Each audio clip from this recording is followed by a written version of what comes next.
ஆண்டவராக இயேசு கிறிஸ்துவின் நாமத்தினாலே மீண்டும் இந்த சண்டே ஸ்பெஷல் என்று சொல்லக்கூடியதான வேதபாடம் வழியாக உங்களை சந்திப்பதிலே மிகுந்த சந்தோஷம். பொதுவாக நீங்கள் ஞாயிற்றுக்கிழமைகளிலே உங்களுடைய ஆலயங்களிலே கர்த்தருடைய வார்த்தையை கேட்கிறீர்கள். ஆனால் இது சண்டே ஸ்பெஷலாக நாம் சில வேத பாடத்தை கொஞ்சம் ஆழமான சத்தியங்களை பார்க்க வேண்டும் என்று தான் நாங்கள் இந்த செய்திகளை கொடுக்கிறோம்.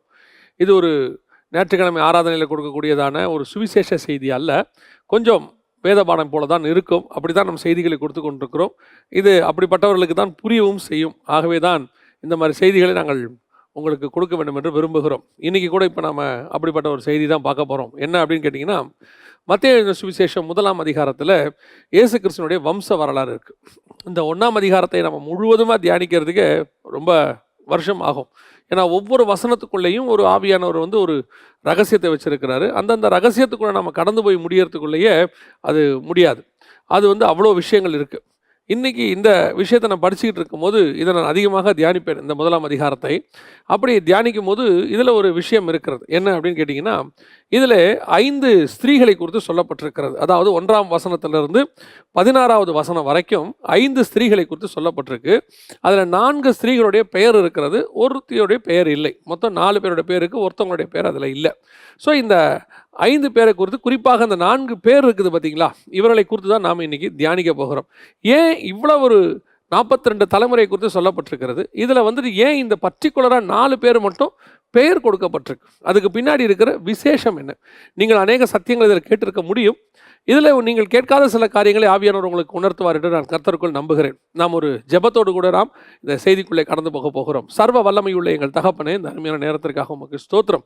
உடைய மகிமையுள்ள கரத்தால் எங்களை தாழ்த்துகிறோம். வேத வாக்கியங்களை அருளி செய்த ஆவியானவர் தான்பா எங்களோடு கூட பேச முடியும்.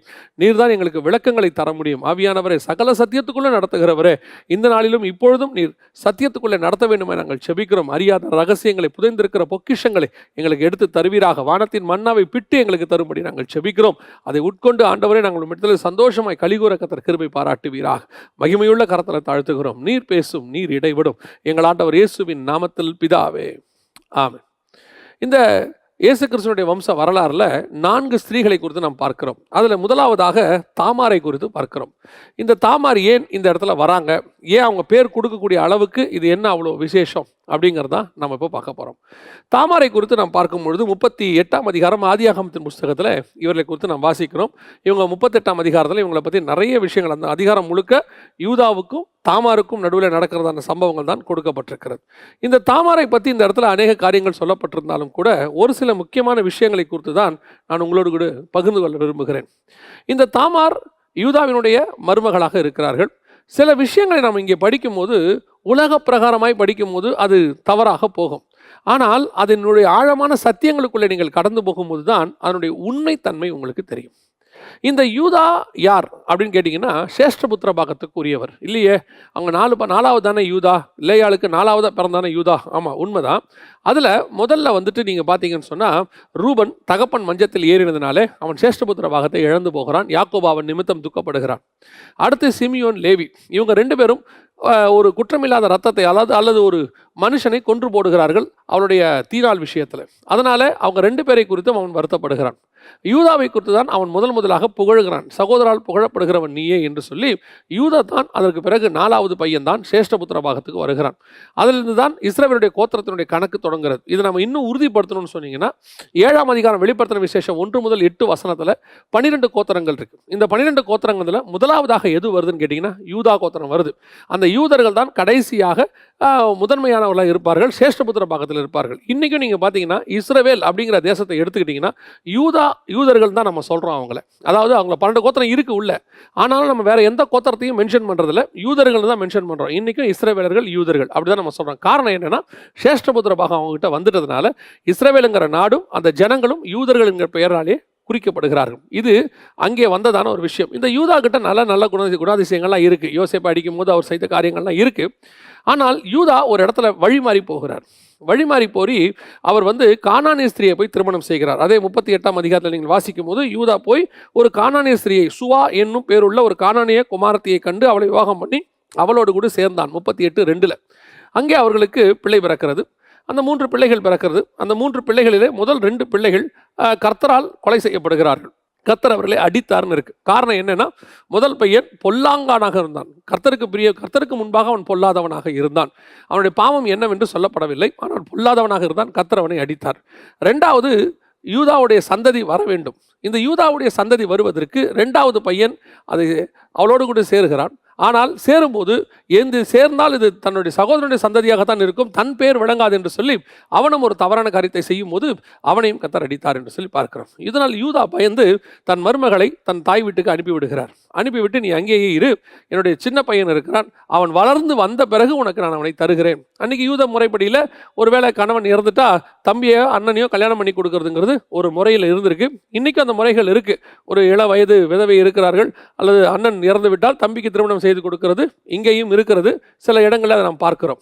அந்த முறை அங்கேயும் இருந்திருக்கிறது. அந்த முறையில் தான் தாமாரும் போய் காத்திருக்கிறாள். ஆனால் மூணாவது பையனும் வளர்கிறான். ஆனால் வளர்ந்த பிறகு அங்கே தாமார் கொடுக்கப்படவில்லை அவனுக்கு. ஏன்னா யூதாவுக்கு பயம், மூணாவது பையனை கர்த்தர் அடிச்சிருவாரோ அப்படின்னு பயம். இப்போ இந்த நேரத்தில் தான் தாமார் ஒரு காரியத்தை செய்கிறார்கள்.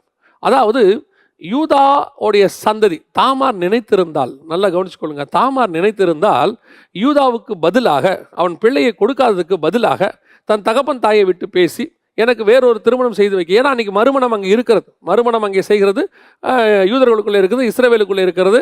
இவன் இத்தனைக்கும் கானானிய ஸ்திரியை திருமணம் செய்தவன், அதில் பிறந்த பிள்ளைகள் தான் இதெல்லாமே. அப்படி இருக்கும்போது அன்னைக்கு வேறொரு முறையை அவங்க தேர்ந்தெடுத்திருக்கலாம். ஆனால் நடந்தது என்ன அப்படின்னு கேட்டிங்கன்னு சொன்னால், அந்த தகப்பன் அல்லது மாமனாருடைய கடைசி வார்த்தை வரைக்கும் அவங்க காத்திருக்கிறாங்க. அந்த மருமகனை தருவாங்கன்னு பொறுமையோடு காத்திருக்கிறார்கள்.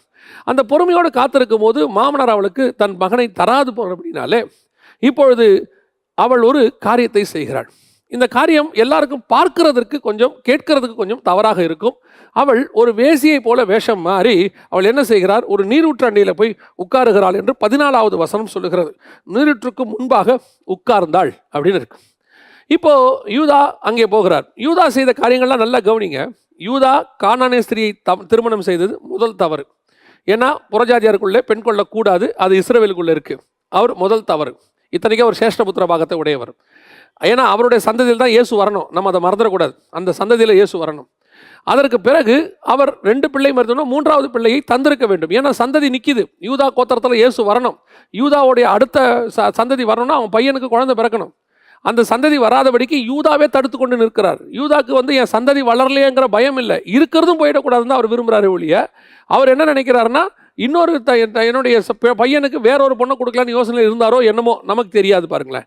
ஆனால் தன் பையனை தாமாருக்கு அவர் கொடுக்கவில்லை. தாமார் இடத்துல அவருக்கு ஒரு பயம் இருக்கிறது. 2 பசங்களும் செத்து போயிட்டாங்க, 3வது பையனை எப்படி கொடுப்பது? இப்போ இவர் போகும்போது நீரூற்றண்டையில் ஒரு வேசியின் இடத்துல போகிறார். பைபிள் படி யூதர்கள் வேசியின் இடத்துல போகக்கூடாது, நம்ம எல்லாரும் தெரியும். பைபிள் படி இல்லை, நார்மலாகவே போகக்கூடாது. இப்போ அவர் அங்கே போகிறார். ஆனால் நடந்த சம்பவம் என்ன, தாமார் தன்னுடைய வாழ்க்கையை அங்கே பணயம் வைக்கிறாள். அவள் எதற்காக இவ்வளவு கஷ்டப்பட வேண்டும்? கொஞ்சம் யோசித்து பாருங்கள். இவ்வளோ கஷ்டத்தை தாமார் எதுக்காக படணும்? தன்னுடைய மாமனாருடைய சந்ததி வளரணும், யூதா கோத்திரம் வளரணும், அல்லது இவளுக்கு ஒரு வாழ்க்கை வேண்டும் என்று சொல்லி இருந்தால் இவள் நேரடியாக போய் எனக்கு இந்த பையனை கல்யாணம் பண்ணி கொடுக்க எடுத்துருக்கலாம், இல்லை வேறொரு மறுமணம் போயிருக்கலாம். ஆனால் அவருடைய நோக்கம் முழுக்க முழுக்க யூதாவினுடைய சந்ததியில் இருக்குது. தேவனுடைய திட்டத்துக்குள்ளே அந்த அம்மா வராங்க. அதாவது யூதா கோத்திரம் இயேசு கிறிஸ்து வர வேண்டியது நிற்கிறது, அது அடுத்த வளர்ச்சிக்குள்ளே வரல. அந்த இடத்துக்குள்ளே தாமார் உள்ளே நுழைகிறாள். உள்ளே நுழைந்து அந்த யூதாவினுடைய சந்ததியை அவள் பெற்றுக்கொண்டு போகிறாள். பெற்றுக்கொண்டு போய் வளர்க்கிறாள். அந்த கரு வளர்கிறது. யூதாவுக்கு ஒரு நாள் தெரிய வருது இந்த விஷயம். தெரிய வந்த உடனே அவர் கோவப்படுகிறார். கோவப்பட்டு அவளை வெளியே கொண்டு வாங்க, அவளை கொல்லணும் அப்படின்னு சொல்லி சொல்கிறார். இது தாமாருடைய வாழ்க்கையில் நடந்ததான ஒரு மிகப்பெரிய சம்பவம் பாருங்கள். தேவனுடைய திட்டத்தை நீங்கள் சுமந்து கொண்டு போகும்போது பல நேரங்களில் நீங்கள் வீண் பழிகளை சுமக்க வேண்டியது அவசியமாக இருக்கிறது.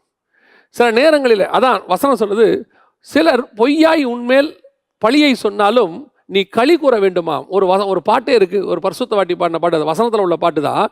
பலர் தீங்கு பொய்யாய் உன்மேல் சொன்னாலும் களி கூறுவாய், இதுவே உன் பாக்கியம் அப்படின்னு இருக்கு. என்ன அர்த்தம் அப்படின்னு கேட்டிங்கன்னா, உன் மேலே பொய் சொன்னாங்கன்னா நீ களி கூறு அப்படின்னு சொல்லி வசனம் சொல்லுது. காரணம் வீண் பழி. இப்போ இவர் எதற்காக தன் மாமனாருடைய சந்ததியை கொண்டு வர வேண்டும், யூதா கோத்திரம் வர வேண்டும். அந்த யூதா கோத்திரம் வந்தால் தான் இயேசு வர முடியும். இது பரலோகத்தினுடைய திட்டம்.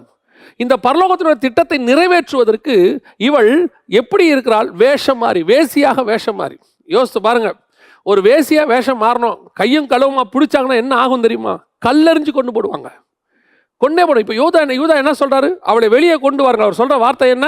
யூதா அவைகளை பகுத்தறிந்து அவர் சொல்ற வார்த்தை 24வது வசனம், ஏறக்குறைய 3 மாதம் சென்ற பின்பு உன் மருமகளை தாமார் வேசித்தனம் பண்ணினாள், அந்த வேசித்தனத்தினால் கர்ப்பவதியும் ஆனாள் என்று யூதாவுக்கு அறிவிக்கப்பட்டது.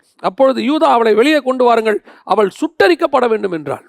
கல்லெறிஞ்சு கொள்றதில்லை, உயிரோடு பேர்ன் பண்ணணுங்கிறான். அப்பேற்பட்டதான தண்டனை அன்னைக்கு இருக்கு. அந்த காலகட்டத்தில் இது தெரிஞ்சும் தாமார் அந்த பிள்ளையை, யூதாவினுடைய சந்ததியை கொண்டு வர வேண்டும். பல நேரங்களிலே தேவ பிள்ளைகள் பல நல்ல காரியங்களை செய்ய ஆரம்பிக்கும் போது வீண் பழியை சுமக்க வேண்டியது அவசியமாக இருக்கிறது. உங்களை குறித்து அவதூறு அவர்கள் சொல்லுவார்கள், உங்களை குறித்து அவர்கள் கேவலமாய் பேசுவார்கள். பல நேரங்களில் அது நடக்குது. அது இன்னைக்கு அதிகப்படியாக ஊழியர்களுக்கும் நடக்குது, அதிகப்படியாக வீட்டில் இருக்கிற ஆவிக்குரிய சகோதரிகளுக்கு நடக்குது. நான் 2 பேரையுமே சொல்லுவேன். இந்த ஆவிக்குரிய சகோதரிகள் வீட்டில் இருந்து கர்த்தருக்கு உண்மையாக வாழணும், தன் பிள்ளைகளை கர்த்தருக்கு உண்மையாக வளர்க்கணும் அப்படின்னு அவங்க நினைக்கும் போது அவங்க வீட்டில் அவங்களுக்கு பழியை சுமத்தி செய்கிற காரியங்கள்லாம் இருக்குது பார்த்தீங்களா, ரொம்ப மோசமானதாக இருக்குது. தேவனுக்காக வைராக்கியமாக வாழணும்னு நினைக்கிறாங்க, ஆனால் வீட்டில் கணவனோ அல்லது மாமனாரோ ரட்சிக்கப்படாமல் இருக்கிறாங்க. அது நிமித்தம் இந்த பெண்ணை தள்ளிவிட வேண்டும் என்று அவர்கள் விரும்புகிறார்கள். அப்படி தள்ளிவிட்டு கணவனுக்கு, தன் மகனுக்கு வேறொரு பெண்ணை திருமணம் செய்து வைக்க வேண்டும் என்று அவர்கள் விரும்புகிறார்கள். அதுக்கு உட்கார்ந்து நீங்கள் பேசும்போது பார்த்தீங்கன்னா இந்த பெண்ணை குறித்து அவர்கள் சொல்லக்கூடியதான வீணான சொற்கள், அவதூறு சொற்கள். இன்னும் ஒரு படி மேலே போய் தாமாருக்கு சொன்ன மாதிரி அவள் வேசித்தனம் பண்ணினாலுங்கிற சொல்கிறவங்க கூட இன்னைக்கு இருக்கிறாங்க, கூச்சப்படாமல். இன்னைக்கு ஆவிக்குரிய குடும்பங்களில் கூட இது அதிகமாக நடக்குது. காரணம் என்ன? ஆவிக்குரிய குடும்பத்தில் தன் மருமகளை வெறுக்கிறார்கள், அந்த மருமகளை தள்ளி வைக்க வேண்டும். அதற்கு அவர்கள் செய்கிற காரியம் என்ன? ஏதாவது ஒரு பழி, ஏதாவது ஒன்று சொல்லணும். நீ கர்த்தருக்கு உண்மையாய் வாழும்போது இப்படிப்பட்ட வீண் பழிகள் உனக்கு சுமரும் போது ஒரு காரியத்தை நீ நினைத்து கொள்ள வேண்டும், உன்னுடைய நீதி ஒரு நாள் நிச்சயம் விளங்கும். நாம் அதுக்கு பொறுமையோடு காத்திருக்க வேண்டியது அவசியம். பாருங்க 26வது வசனத்தில், யூதா அவைகளை பார்த்து அறிந்து என்னிலும் அவள் நீதி உள்ளவள், அவளை என் குமாரனாகிய சேலாவுக்கு கொடுக்காமல் போனேனே என்றான். அப்புறம் அவன் அவளை சேரவில்லை. இப்போ அவளுடைய நீதி புரிய வருது, பட்ட பகல் போல மாறுது. நான் உங்களுக்கு சொல்லுவேன், உங்கள் வாழ்க்கையில் பல நேரங்களில் நீங்கள் செய்கிற நல்ல காரியம் அல்லது நீங்கள் தலையிட்டு செய்கிற காரியம் அநேகருக்கு அது தவறாய்த்தான் படும். காரணம், அவர்கள் பார்வை அப்படிப்பட்டதாகத்தான் இருக்கிறது. அவர்களுடைய குணாதிசயமே குற்றப்படுத்துகிற குணாதிசயமாக தான் இருக்கிறது. ஏன் சில நேரங்களில் சந்தர்ப்பங்கள் அவர்களை அப்படி நினைக்க வைக்கிறது என்று கூட வைத்துக்கொள்வோம். ஆனால் நீங்கள் என்ன நினைக்கிறீர்கள்? நான் ஆண்டவருக்காக தான் இதை செஞ்சேன், நான் கர்த்தருக்காக தான் இப்படி செஞ்சேன், ஏன் என் வாழ்க்கையில் இப்படி நேரிட்டது, எல்லாரும் என்னை இப்படி ஒதுக்கி கொள்ளக்கூடிய அளவு இங்கே வசனம் பாருங்க, சுட்டரிக்கப்படத்தக்கதாக. அநேகருடைய ஊழியர்களோட வாழ்க்கையில் இப்படி நடக்குது, நான் பார்த்துருக்கிறேன். ஊழியக்காரனை இப்போல்லாம் 2 விஷயம்தான். ஊழியக்காரனை ஏதாவது அந்த ஊழியத்தை ஒழிக்கணும்னு முடிவு பண்ணாங்கன்னா, ஒன்று அவன் மேலே அவதூறு சொல்வது, பார்க்குறாங்களோ இல்லையோ அதை பற்றிலாம் ஒரு கவலை கிடையாது, அவனை பற்றி ஒரு அவதூறு சொல்கிறது. 2வது அதை உடனடியாக ப்ரொபகண்டா பண்ணுவது. அப்படியே ப்ரொபகண்டா பண்ணால் ஒழிஞ்சிருமா? நான் சொல்லுவேன், தைரியமாய் சொல்லுவேன், உன் நீதி விளங்கும் வரைக்கும் நீங்கள் பொறுமையோடு கூட காத்திருங்கள். உங்கள் நீதி விளங்க பண்ணுவார் கர்த்தர், அவர் நீதி உள்ள தேவன். ஒரு நாள் நீ வேஷம் மாதிரி உட்கார்ந்திருந்தது உண்மைதான், அநேகர் கண்களுக்கு முன்பாக நீ தவறாகப்பட்டது உண்மைதான். ஆனால் நீ செய்த நல்ல காரியத்தை கர்த்தர் ஒரு நாளும் அடைத்து போட மாட்டார். அது தெரிய வரும் ஒரு நாள், உன் நீதி ஒரு நாள் தெரிய வரும். அப்படித்தான் தாமாருக்கு கர்த்தர் செய்தார், அதே தேவன் நமக்கும் செய்வார். நீங்கள் ஒரு நாளும் கவலைப்படாதிருங்கள். தாமார் செய்தது என்ன? தேவனுடைய திட்டத்தை நிறைவேற்றினாள். படுத்து கிடக்கிற யூதாவின் சந்ததி, யாக்கோபு சொல்லுவான் இல்லையா 49ஆம் அதிகாரத்தில், சிங்கத்தை போல கிழச்சிங்கத்தை போல படுத்து கிடத்தாயின்னு. அதுக்கு முன்னாடியே அந்த சம்பவம் நடக்குது பாருங்க. யூதாவுடைய சந்ததி, யூதா எத்தனை தவறு செய்திருக்கிறான். கானானிய ஸ்திரியை திருமணம் செய்தாரு, இவர் மருமகன் நினைக்கல, வேசின்னு நினைச்சாரு. ஒரு வேசின் இடத்துல போகிறாரு, எல்லா தப்பு செய்கிறாரு, தன் மகனை கொடுக்காமல் போனாரு. இதெல்லாம் இவர் செஞ்ச தப்பு தான். ஆனால் ஒரு மருமகள் தப்பு செஞ்ச உடனே அவள் குற்றப்படுத்தி அவளை சுட்டரிக்க வேண்டும். இன்னைக்கு உங்களையே நீ குற்றப்படுத்துறவங்களாம் யாருன்னு நீங்கள் நினைக்கிறீங்க? உங்கள் வீட்டுக்குள்ளே உங்களை குற்றப்படுத்துறவங்களாம் யாரு? சில சகோதரிமார்கள் ஃபோன் பண்ணுவாங்க, என்னை பற்றி அவ்வளோ அவதூறாக பேசுகிறாங்கண்ணே, என்னை பற்றி இவ்வளோ கேவலமாக பேசுகிறாங்கண்ணே, என்னால் அந்த வீட்டுக்குள்ளே இருக்கவே முடியல. பேசுறது யாரு? நல்லவனா? அவர்கள் தவறு செய்கிறது வெளியே தெரியவில்லை, அதனால் அவங்க பேசிக்கிட்டு இருக்கிறாங்க.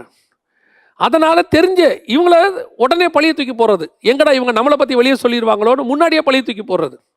எத்தனை சகோதரிகள் உள்ள கூனி குறுகி உட்காந்துருக்காங்க தெரியுமா? இதுக்கு வழிகாலே கிடையாதா? இதுக்கு வழியே இல்லையா? ரெமிடியே இல்லையா? நான் சொல்லுவேன், கர்த்தர் நீதி உள்ளவர். உன்னது நீதியை பட்ட பகலை போலவும் நடுப்பகலை போலவும் கர்த்தர் தெரிய பண்ணுவார். ஒரு நாள் உன் நீதி தெரிய பண்ணும். ஒரு நாள் எதுவுமே ஆண்டவர் மறைக்கிற தேவன் கிடையாது. அவர் நீதி உள்ள தேவன். அவர் வந்துட்டு எல்லாத்தையும் மறக்கிற தேவனே கிடையாது. அது மட்டுமல்ல, இங்கேயும் சரி அவர் வரும்போதும் சரி உனக்கேற்ற பலனை கர்த்தர் கொண்டு வருவார். இன்னைக்கு யோசித்து பாருங்க, இந்த ஜீனியாலஜியில், அதாவது இந்த ஏப்ஸுடைய வம்ச வரலாறுல சாராள் பேர் இல்லை, இந்த இடத்துல ரெபேக்காள் பேர் இல்லை. ஆனால் இவங்களாம் தவறானவங்க அல்லது இவங்களாம் ரொம்ப தியாகம் இல்லாதவங்க நான் அப்படி சொல்ல வரல. இவர்கள் சாதாரண வாழ்க்கை வாழ்ந்தவர்கள், தேவனிடத்தில் கிருபை பெற்றவர்கள். ஆனால் தன் ஜீவனை பணைய வைத்தா பார்த்தீங்களா ஒருத்தி, அவ தான் அங்கே நிற்கிறான். நீ கர்த்தருக்காக இழந்தவைகள் ஒரு நாளும் வீணாய் போகாது. இந்த சாராளுடைய வாழ்க்கையும் ரெபேக்காளுடைய வாழ்க்கையும் லேயருடைய வாழ்க்கையும் தப்பு சொல்றதுக்கெல்லாம் ஒன்றும் இல்லை. அவங்க எல்லாம் பரிசுத்த வாட்டிகள் தான், கர்த்தருக்கென்று வைராக்கியமாய் வாழ்ந்தவர்கள் தான். ஆனால் இந்த இயேசுவின் வம்ச வரலாறுல பேர் வர அளவுக்கு தாமார் என்ன, விழுந்து போன யூதாவினுடைய அந்த சந்ததியை தூக்கி நிறுத்தினவள். பல நேரங்களில் உன்னுடைய தியாகம் வெளியே தெரியாது. நீ அந்த குடும்பத்துக்காக பட்ட பாடுகள் வெளியே தெரியாது. உன்னை பற்றி எல்லாருமே பேசுவாங்க, என்ன பெரிய செஞ்சிட்டீங்க, என்ன பெரிய காரியம் செஞ்சிட்டீங்க, நீங்கள் செஞ்ச பாடுகள் வெளியே தெரியாது. உங்கள் பிள்ளைகளே ஒரு நாள் உங்களை கேட்கலாம், நீங்கள் கஷ்டப்பட்டு வளர்த்தீங்க, நீங்கள் உங்களுடைய மொத்த உழைப்பையும் உங்கள் பிள்ளைகளுக்காக போட்டிருப்பீங்க. அவங்க கேட்பாங்க, என்ன நீங்கள் பெருசாக வளர்த்துட்டீங்க, என்ன அவங்க செஞ்ச மாதிரி ஒன்றும் எல்லார மாதிரி தானே நீங்களும் வளர்த்தீங்க. நீ ஒவ்வொரு நாளும் பட்ட பாடுகள் யாருக்கும் தெரிந்திருக்காது. ஏன்? இதே பிள்ளைகள் ஒரு நாள் உனக்கு விரோதமாய் கூட பேசும், உன்னை விட்டு கூட போகும். ஆனால் ஒன்று மட்டும் நிச்சயம், ஒரு நாள் அவர்கள் தெரிந்து கொள்ளுகிற காலம் ஒன்று வரும். அவர்கள் உன்னை பார்த்து சொல்வார்கள், என்னை பார்க்கிலும் அவர் நீதி உள்ளவர். அதே மாதிரி எத்தனையோ சகோதரிமார்கள் கணவன் இல்லாமல், கணவன் கைவிட்டு போய், காரணம் இல்லாமல் பகைத்து, பிள்ளைகளை நடுத்தருவில் விட்டு விட்டு போன எத்தனையோ சகோதரிமார்கள் தன் குடும்பத்தை வருத்தத்தோடு தன்னால் இயன்ற அளவுக்கு உண்மையோடு கூட நடத்தி கொண்டிருக்கிறார்கள். நான் ஆவிக்குரியவர்களை மட்டும் சொல்லவில்லை. ஆனால் உங்களுடைய நீதி எல்லாம் ஒரு நாள் கர்த்தர் விளங்க பண்ணுவார். கர்த்தர் உங்களை ஆசீர்வதிப்பார். நீ ஒரு நாள் தேவனுடைய ஜீவ புஸ்தகத்தில் உன் பெயர் எழுதப்பட்டிருக்கும். உன்னுடைய தியாகம் வீணாய் போகாது. நீ அழுத கண்ணீர் ஒரு நாளும் வீணாய் போகாது. உன்னை அவங்க வேசின்னு சொல்லியிருக்கட்டும், உன் உண்மையும் உன் உத்தமமும் தேவனுக்கு தெரியும். உன்னை குறித்து தவறாய் பேசி இருக்கட்டும், உன்னுடைய நீதியை ஒரு நாள் கர்த்தர் விளங்க பண்ணுவார். இது கர்த்தர் உனக்கு கொடுக்கிறதான வாக்கு தத்தம். ரெண்டாவது, இதே ஜீனியாலஜிக்குள்ள அடுத்து யார் இருக்கிறா அப்படின்னு சொல்லி நீங்கள் பார்த்தீங்கன்னு சொன்னால், ராகாப் வராங்க. அதே 1ஆம் அதிகாரம் மத்தேயு எழுதின சுவிசேஷம் நீங்கள் வாசிக்கும் பொழுது 5வது வசனத்தில், சல்மோன் போவாசை ராகாபினிடத்தில் பெற்றான். இந்த ராகாவை பற்றி ஏன் இங்கே வருது? ஏன் இதுக்கு நடுவில் எத்தனை பேர் இருக்கிறாங்க, எவ்வளோ பேர் உள்ளே கடந்து வராங்க. மோசேயோடைய சந்ததியெலாம் இருக்குது இதுக்கு நடுவில். யாரை பற்றியுமே யார் எங்கே பெற்றாங்க எதுவுமே இல்லை. ஏன் யூதா சந்ததியிலே எவ்வளோ பேர் இருக்கிறாங்க, எதுவுமே இல்லை. ஏன் திடீர்னு ராகாப்பை கொண்டு வராங்க? ராகாப் யார்? ஒரு புறஜாதியார். நம்ம மறந்துடக்கூடாது. ராகாப் எரிகோ பட்டணத்தை சார்ந்ததான ஒரு பெண், ஒரு புறஜாதியார். இந்த ராகாப்பை குறித்து பார்க்கும்பொழுது நாம் யோசுவாவின் புஸ்தகம் 2ஆம் அதிகாரத்தில் வாசிக்கிறோம். அதற்கு பிறகு 6ஆம் அதிகாரத்தில் அவங்களை குறித்து வாசிக்கிறோம். இந்த ராகாப் தன்னுடைய தொழில் மூலமாக தவறானவங்க தான். தாமார் தவறானவங்க இல்லை, ஆனால் ராகாப் தவறானவங்க தான். அவங்க தொழில் தவறான தொழில். அப்படி செய்து கொண்டிருந்த காலகட்டத்தில் ஒரு நாள் அவர்களுக்கு தேவனை குறித்ததான ஒரு காரியம் தெரிய வருகிறது. அந்த 2ஆம் அதிகாரம் 10 முதல் 13 வசனங்களை நீங்கள் வாசித்து பார்த்தீங்கன்னு சொன்னால், வசனம் தெளிவாக சொல்லுது. யோசுவாவின் புஸ்தகத்தில், உங்கள் தேவனாகிய கர்த்தர் உங்களுக்கு செஞ்சதை எல்லாம் நாங்கள் கேள்விப்பட்டோம் அப்படின்னு சொல்கிறாங்க. யோசுவாவின் புஸ்தகத்தை நீங்கள் வாசிக்கும் போது, யோசுவாவின் புஸ்தகம் 2ஆம் அதிகாரம் 10ஆம் வசனத்தில், நீங்கள் எகிப்திலிருந்து புறப்பட்ட போது கர்த்தர் உங்களுக்கு முன்பாக சிவந்த சமுத்திரத்தில் தண்ணீரை வற்றி போக பண்ணினதையும், நீங்கள் யோர்தானுக்கு அப்புறத்தில் சங்காரம் பண்ணின எமோரியின் 2 ராஜாக்களாகிய சீகோனுக்கும் ஓகுக்கும் செய்ததையும் கேள்விப்பட்டோம். கேள்விப்பட்ட போது எங்கள் இருதயம் கரைந்து போயிற்று, உங்களாலே எல்லாருடைய தைரியமும் அற்று போயிற்று. உங்கள் தேவனாகிய கர்த்தரே உயர வானத்திலும் கீழே பூமியிலும் தேவனானவர். இந்த காரியத்தை அந்த அம்மா அவ்வளோ அழகாக சொல்லுது, எக்ஸ்பிளைன் பண்ணுது. எங்கேருந்து புறப்பட்டது? ஈஜிப்ட்லேருந்து புறப்பட்டதுலேருந்து யோர்தான் வர வரைக்கும் இவங்களுடைய டைம் லைன் அழகாக அந்த அம்மா சொல்லுது. இப்போ இந்த அம்மாவுடைய தொழில் என்ன? தவறான தொழில். அதில் எந்த மாற்று கருத்தும் இல்லை. ஆனால் இயேசு கிறிஸ்துனுடைய ஜீனியாலஜிக்குள்ள எப்படி இந்த அம்மா வராங்க, வம்ச வரலாறுக்குள்ள உள்ளே வருவதற்கு காரணம் என்ன அப்படின்னு சொல்லி பார்த்தீங்கன்னு சொன்னா, இந்த அம்மா தவறான தொழில் செய்து கொண்டிருந்தாலும் அதை தொடர்ந்து அவர்கள் செய்யவில்லை. ஒரு இடத்துல இவங்களுக்கு ஒரு வாய்ப்பு கொடுக்கப்படுகிறது. 2 தூதர்கள் வராங்க, அவங்களுக்கு அவங்க வீட்டில் அடைக்கலம் கொடுக்குறாங்க. எரிகோ பட்டணத்திலிருந்து அவங்களை காப்பாற்றி அனுப்புகிறாங்க. அந்த ஜன்னலில் ஒரு கயிறு கட்டப்படுகிறது, சிவப்பு நூல் என்று பார்க்கிறோம். சிவப்பு கயிறு கட்டப்படுகிறது. இது ஒரு உடன்படிக்கைக்கான அடையாளம். அதாவது அவர்கள் இவளுக்கு கொடுக்குறார்கள், சொல்கிறாங்க இந்த கயிறு கட்டியிருந்தால் தான் உங்கள் வீட்டை விடுவாங்கன்னு சொல்கிறாங்க. அப்போ அந்த கயிறு கட்டப்படுகிறது. அங்கே வசனம் எப்படி இருக்கு பாருங்க. அப்பொழுது அந்த மனுஷர், 17ஆம் வசனம், அப்பொழுது அந்த மனுஷர் அவளை நோக்கி, நாங்கள் இப்போது தேசத்துக்குள் பிரவேசிக்கும் போது நீ இந்த சிவப்பு நூல் கயிற்றை எங்களை இறக்கிவிட்ட ஜன்னலிலே கட்டி உன் தகப்பனையும் உன் தாயையும் உன் சகோதரர்களையும் உன் தகப்பன் குடும்பத்தார் அனைவரையும் உன்னிடத்திலிருந்து உன் வீட்டிலே சேர்த்துக்கொள். எல்லாரையும் சேர்த்துக்கொள்றாங்க. இந்த அம்மா என்னவா இருந்திருப்பாங்க கொஞ்சம் யோசிச்சு பாருங்க. இப்படி ஒரு தொழில் செய்கிறாங்க. இந்த குடும்பத்தார் எல்லாம் இவங்களை எப்படி வச்சிருந்துருப்பாங்க? பரவாயில்லம்மா, நீ தொழில் செஞ்சாலும் பரவாயில்ல, காசு மட்டும் கொடுத்துரு அப்படின்னு சொல்லுவாங்களா? இல்லை ஊரை விட்டு ஒதுக்கி வச்சுருந்துருப்பாங்களா? இந்த அம்மா எங்கே இருக்கிறாங்க? மதில் மேலே இருக்கிறாங்க, ஊருக்கு வெளியே இருக்கிறாங்க, என்ட்ரன்ஸில் இருக்கிறாங்க. இவங்க வீடு ஒரு தவறான வீடு தான், ஒதுக்கி வைக்கப்பட்டவர்கள் தான். உங்களுக்கு தெரியும் என்று நினைக்கிறேன், ஒரு காலகட்டத்தில் இப்படி ஒதுக்கி வைக்கப்பட்ட தவறான தொழில் செய்கிறவர்கள் இருந்தார்கள். அவர்கள் ஒரு ஊருக்கு வெளியே ஒரு இடத்துல ஒதுக்குப்புறமாக இருப்பார்கள். இவர்களுக்கு எல்லா வசதிகளும் இருக்கும், ஆனால் எந்த மரியாதையும் இருக்காது ஊருக்குள்ளே. இவருடைய பிள்ளைகள் எல்லாம் அவமானமாய் பேசப்பட்ட பிள்ளைகள். அப்படிப்பட்டதான ஒரு காரியம்தான் ராகாப்புக்கு இருக்கிறது. ஆனால் ராகாப்பின் இடத்துல இந்த 2 பேர் வந்தவுடன் இந்த ராகாப் ஒரு முடிவெடுக்கிறாள். இந்த 2 பேரையும் காப்பாற்றி அனுப்புகிறாள். அந்த சிவப்பு கயிறு கட்டப்படுகிறது. இந்த சிவப்பு கயிறு கட்டப்படுவது எதுக்கு அடையாளம்னு கேட்டிங்கன்னா, ஒரு உடன்படிக்கை, இஸ்ரவேலோடு கூட அவள் பண்ணுகிற உடன்படிக்கை. அவங்க அந்த உடன்படிக்கை பண்ணுறாங்க. இந்த சிவப்பு கயிறு என்பது ரத்தத்துக்கான ஒரு அடையாளம். ஒரு புறஜாதி சபை ராகாப். இதுக்கு பின்னாடி ஒரு ஆவிக்குரிய சத்தியம் வேறு. ராகாப் ஒரு புறஜாதி சபைக்கான அடையாளம். அதை உள்ளே சேர்த்துக்கொள்ள வேண்டும். நடுவில் சிவப்பு கயிறு வருகிறது, அது ரத்தத்துக்கான அடையாளம். இப்பொழுது உள்ளே அவள் கொண்டு வரப்படுகிறாள். ராகாப் தன்னுடைய வாழ்க்கையை அந்த இடத்துல பணைய வைக்கிறாங்க. யாருக்கு விரோதமாக? தன் சொந்த நாட்டுக்கு விரோதமாக. த குட் டிசிஷன், அற்புதமான ஒரு முடிவு. அவங்க வாழ்ந்துட்டு இருக்கிற அந்த நாட்டுக்காக விரோதமாக அவங்க செயல்பட தொடங்குறாங்க. இப்போ அந்த இடத்துல என்ன நடக்குது தெரியுமா? அந்த அம்மாவுக்கு நல்லா தெரியும், இவங்க தேவனாகிய கர்த்தர் கையிலிருந்து எரிகோ தப்பிக்காது. நமக்கு இந்த தேவன் தான் மெய்யான தேவன் என்பது தெரிஞ்சு விட்டு இப்போ ராகாப் வராங்க. ராகாப் காப்பாற்றப்படுகிறார்கள். அதான் ரொம்ப முக்கியம். ராகாப் காப்பாற்றப்படுகிறார்கள். இந்த ராகாப்புடைய தொழில் என்ன வேணாங்க இருந்திருக்கலாம். ஆனால் இப்பொழுது அந்த சிவப்பு கயிறு கட்டின பிறகு அவள் இஸ்ரவேலுடைய பாளையத்துக்கு புறம்பே கொண்டு வந்து வைக்கப்படுகிறாள். அதாவது 6ஆம் அதிகாரம் 23வது வசனத்தில் அவள் புறம்பே குடியிருந்தாள். நல்லா கவனிச்சுக்கொள்ளுங்க. ராகாப் ஒருவேளை இஸ்ரவேலுக்குள்ளே வந்தவுடன் தொடர்ந்து தன் தொழிலை செய்து கொண்டிருந்திருப்பாளானால் அவள் கல்லெறிந்து கொலை செய்யப்பட்டிருப்பாள். ஏன்னா இஸ்ரவேல் பாளையத்தில் இஸ்ரவேல் ஸ்திரீகளில் ஒருத்தி கூட விபச்சாரியாக இருக்கக்கூடாதுன்னு இருக்கு. அப்படி இருக்கிறவளை கல்லெறிஞ்சு கொல்லணும் இருக்கு. இந்த அம்மா புறஜாதி. இந்த அம்மாவுடைய வாழ்க்கை என்ன வாழ்க்கை? நல்ல மதில் மேல் உள்ள வாழ்க்கை. நல்லா வாழ்ந்துட்டு இருக்கிறாங்க, ஃபேமிலியோடு இருக்கிறாங்க. இப்போ இந்த டோட்டல் ஃபேமிலியை காப்பாற்றுறதுக்கு இந்த அம்மாவுடைய பழைய வாழ்க்கையை விட்டுட்டு உள்ளே வராங்க. இன்னைக்கு நிறைய பேர் என்ன பிரசங்கம் பண்ணுறாங்க? இந்த ராகாப்பை வச்சே பிரசங்கம் பண்ணியிருக்கிறாங்க. என்ன பிரசங்கம் பண்ணியிருக்கிறாங்க தெரியுமா? இந்த ராகாப் தவறான தொழில் செய்து கொண்டிருந்தவர்கள், தொடர்ந்து தவறான தொழில் செஞ்சுக்கிட்டே தான் இருந்தாங்க. ஆனாலும் கர்த்தர் அவங்கள மன்னிச்சாரு. நீ தவறான தொழில் செய்தாலும் கர்த்தர் உன்னை மன்னிப்பாரு அப்படின்னு சொல்லி நீ தொடர்ந்து தொழில் செய்யலாங்கிற மாதிரியே அவங்க சொல்கிறாங்க. அப்படிப்பட்ட வேலையை சொல்லலாம், கர்த்தர் நீ அந்த பாவத்தை செஞ்சாலும் இனிமேட்டும் மன்னிப்பாரு அப்படின்னு சொல்கிறாங்க. கவனிச்சுக்கொள்ளுங்க, வசனம் தெளிவாக இருக்குது. இதெல்லாம் யார் உங்களுக்கு இந்த மாதிரி ஒரு துருபதேசத்தை சொல்கிற ஆட்கள் தெரியுமா? இந்த ராகாப்பை வச்சே பிரசங்கம் பண்ணியிருக்கிறாங்க. என்ன பிரசங்கம் பண்ணியிருக்காங்கன்னா, ராகாப் ஒரு பாவம் செஞ்சவங்க, அவங்க அப்போவே கேள்விப்பட்டுட்டாங்க இஸ்ரவேல் தேவனை பற்றி. ஆனாலும் தொடர்ந்து அவங்க என்ன செஞ்சாங்க? பாவம் செஞ்சுக்கிட்டு தான் இருந்தாங்க. ஆனாலும் காப்பாற்றப்படலையா? கர்த்தர் காப்பாற்றலையா? நல்லா கவனிங்க. அவர்கள் இஸ்ரவேலுடைய பிரமாணத்துக்கு உட்படுகிற வரைக்கும் அவங்களுடைய பிரமாணம் வேறு. எப்போ இஸ்ரவேல் பாளையத்துக்கு புறம்பே வந்தாங்களோ அன்னையிலிருந்து அவங்க தப்பு செய்யலை. ஆண்டவர் சொல்கிறது என்னங்க? நீ செய்ய போகிற பாவத்தை மன்னிப்பேன்னு சொன்னாரா, இனி பாவம் செய்யாதன்னு சொன்னாரா? நிறைய பேர் என்ன பிரசங்கம் பண்ணுறாங்க இன்னைக்கு? விபச்சார ஸ்திரீ ஒருத்தர் வராங்க, காலில் விழுறாங்க, பாவம் மன்னிக்கப்படுகிறது. மன்னிக்கப்பட மாட்டேன்னு ஆண்டவர் சொல்லலை, அந்த பாவத்தையும் மன்னிக்கிறார். மன்னிக்கப்படுகிறது. பாவம் மன்னிக்கப்பட்ட பிறகு சொல்கிற வார்த்தை என்ன? இனி பாவம் செய்யாது, இனி பாவம் செய்யாது.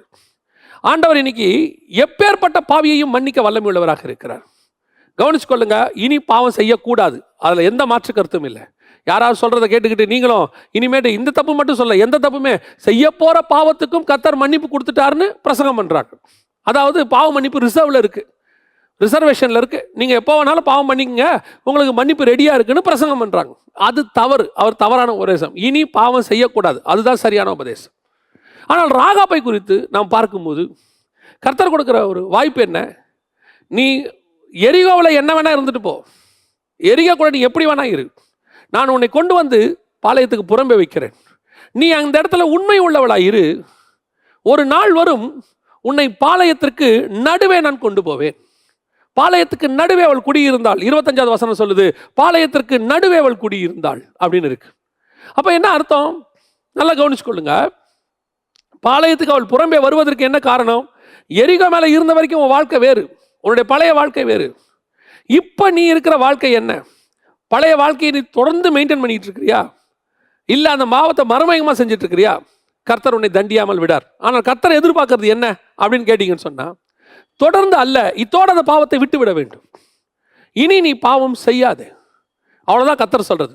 அப்படி செய்தால் உன் பாவத்தை 100%, நிறைய பேர் கேட்குறாங்க, ஃபோன் பண்ணும்போதெல்லாம் சொல்லுவாங்க, நான் இவ்வளோ ஒரு கொடுமையான பாவத்தை செஞ்சிருக்கிறேன், கர்த்தர் என்னை மன்னிப்பாரா? நிச்சயம் மன்னிப்பார், நிச்சயம் மன்னிப்பார். திருமணத்திற்கு முன்பாக, ஆண்டவரை ஏற்றுக்கொள்வதற்கு முன்பாக, திருமணத்திற்கு முன்பாக நான் பல பாவங்களை செய்திருக்கிறேன், இப்போ நான் ஒத்துக்கொள்ளுகிறேன், எனக்கு நல்ல கணவர் கிடைச்சிருக்கிறாரு, இனி நான் பாவம் செய்யக்கூடாதுன்னு நினைக்கிறேன், இப்போ கர்த்தர் என் பாவத்தை மன்னிப்பாரா? 100%, 100% மன்னிப்பார். இனி பாவம் செய்யாதே, அதான் ரொம்ப முக்கியம். இன்னைக்கு கிறிஸ்தவத்தில் கூட இந்த பிரச்சனைகள் தலைவிரிச்சு ஆடிட்டு இருக்கு, தலைவிரிச்சு ஆடுது. பழைய பாவங்களை எடுத்து பேசுகிற ஆட்கள் நிறைய பேர் இருக்கிறாங்க.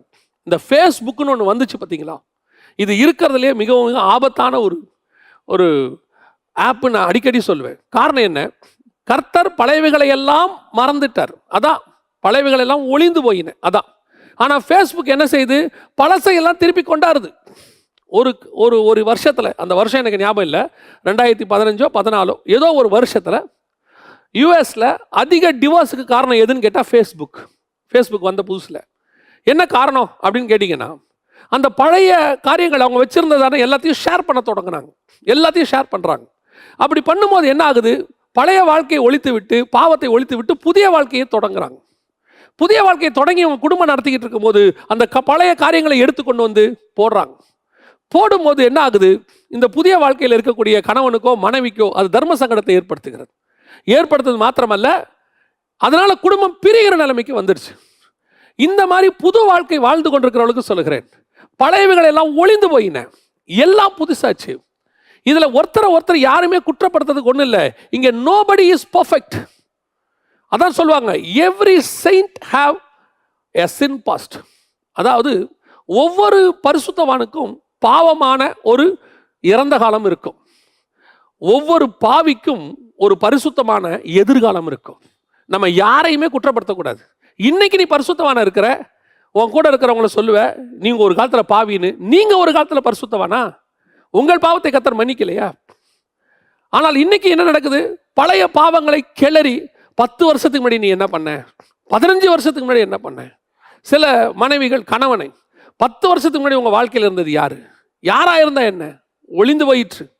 அதெல்லாம் விட்டுட்டு தானே இன்னைக்கு புது வாழ்க்கை தொடங்கி இருக்கிறாங்க. அப்படி இருக்கும்போது இயேசு கிறிஸ்து என்ன சொன்னாரு, விபச்சாரியோட பாவத்தில் அவங்க விழுறாங்க. விழுந்தவன என்ன சொன்னாரு, நானும் உன்னை நியாயந்து இருக்கிறது இல்லை, இனி பாவம் செய்யாது. இந்த ராகாப்புடைய காரியம் எவ்வளோ ஒரு பர்ஃபெக்டான ஒரு கர்த்தருடைய கிருபை இரக்கத்தினுடைய உச்சம் ராகாப். ஏன் தெரியுமா, விபச்சாரி முகந்தரத்தினால தள்ளி விடலாங்கிறது இஸ்ரவேலுக்கான பிரமாணம். ஆனா தேவன் எப்படிப்பட்டவர் தெரியுமா, அந்த இதுல இருந்து மனம் திரும்பவங்களையும் சேர்த்துக் கொள்கிறவர்.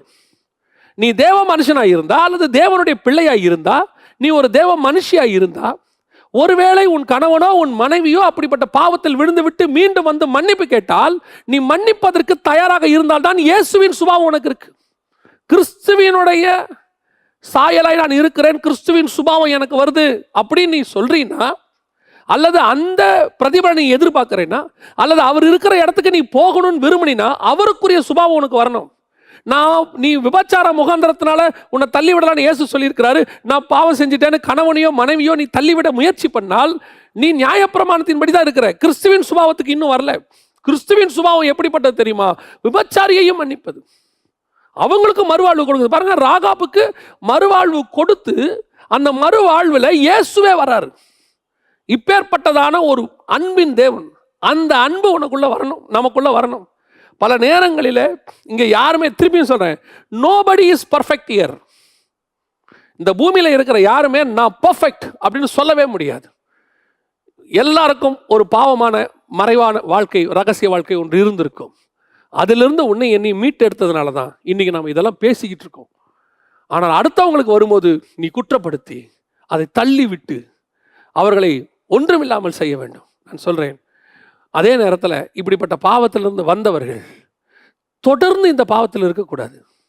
அதுவும் இருக்குது. உன்னை மன்னித்து ஏற்றுக்கொண்டாங்க, once for all, past is past.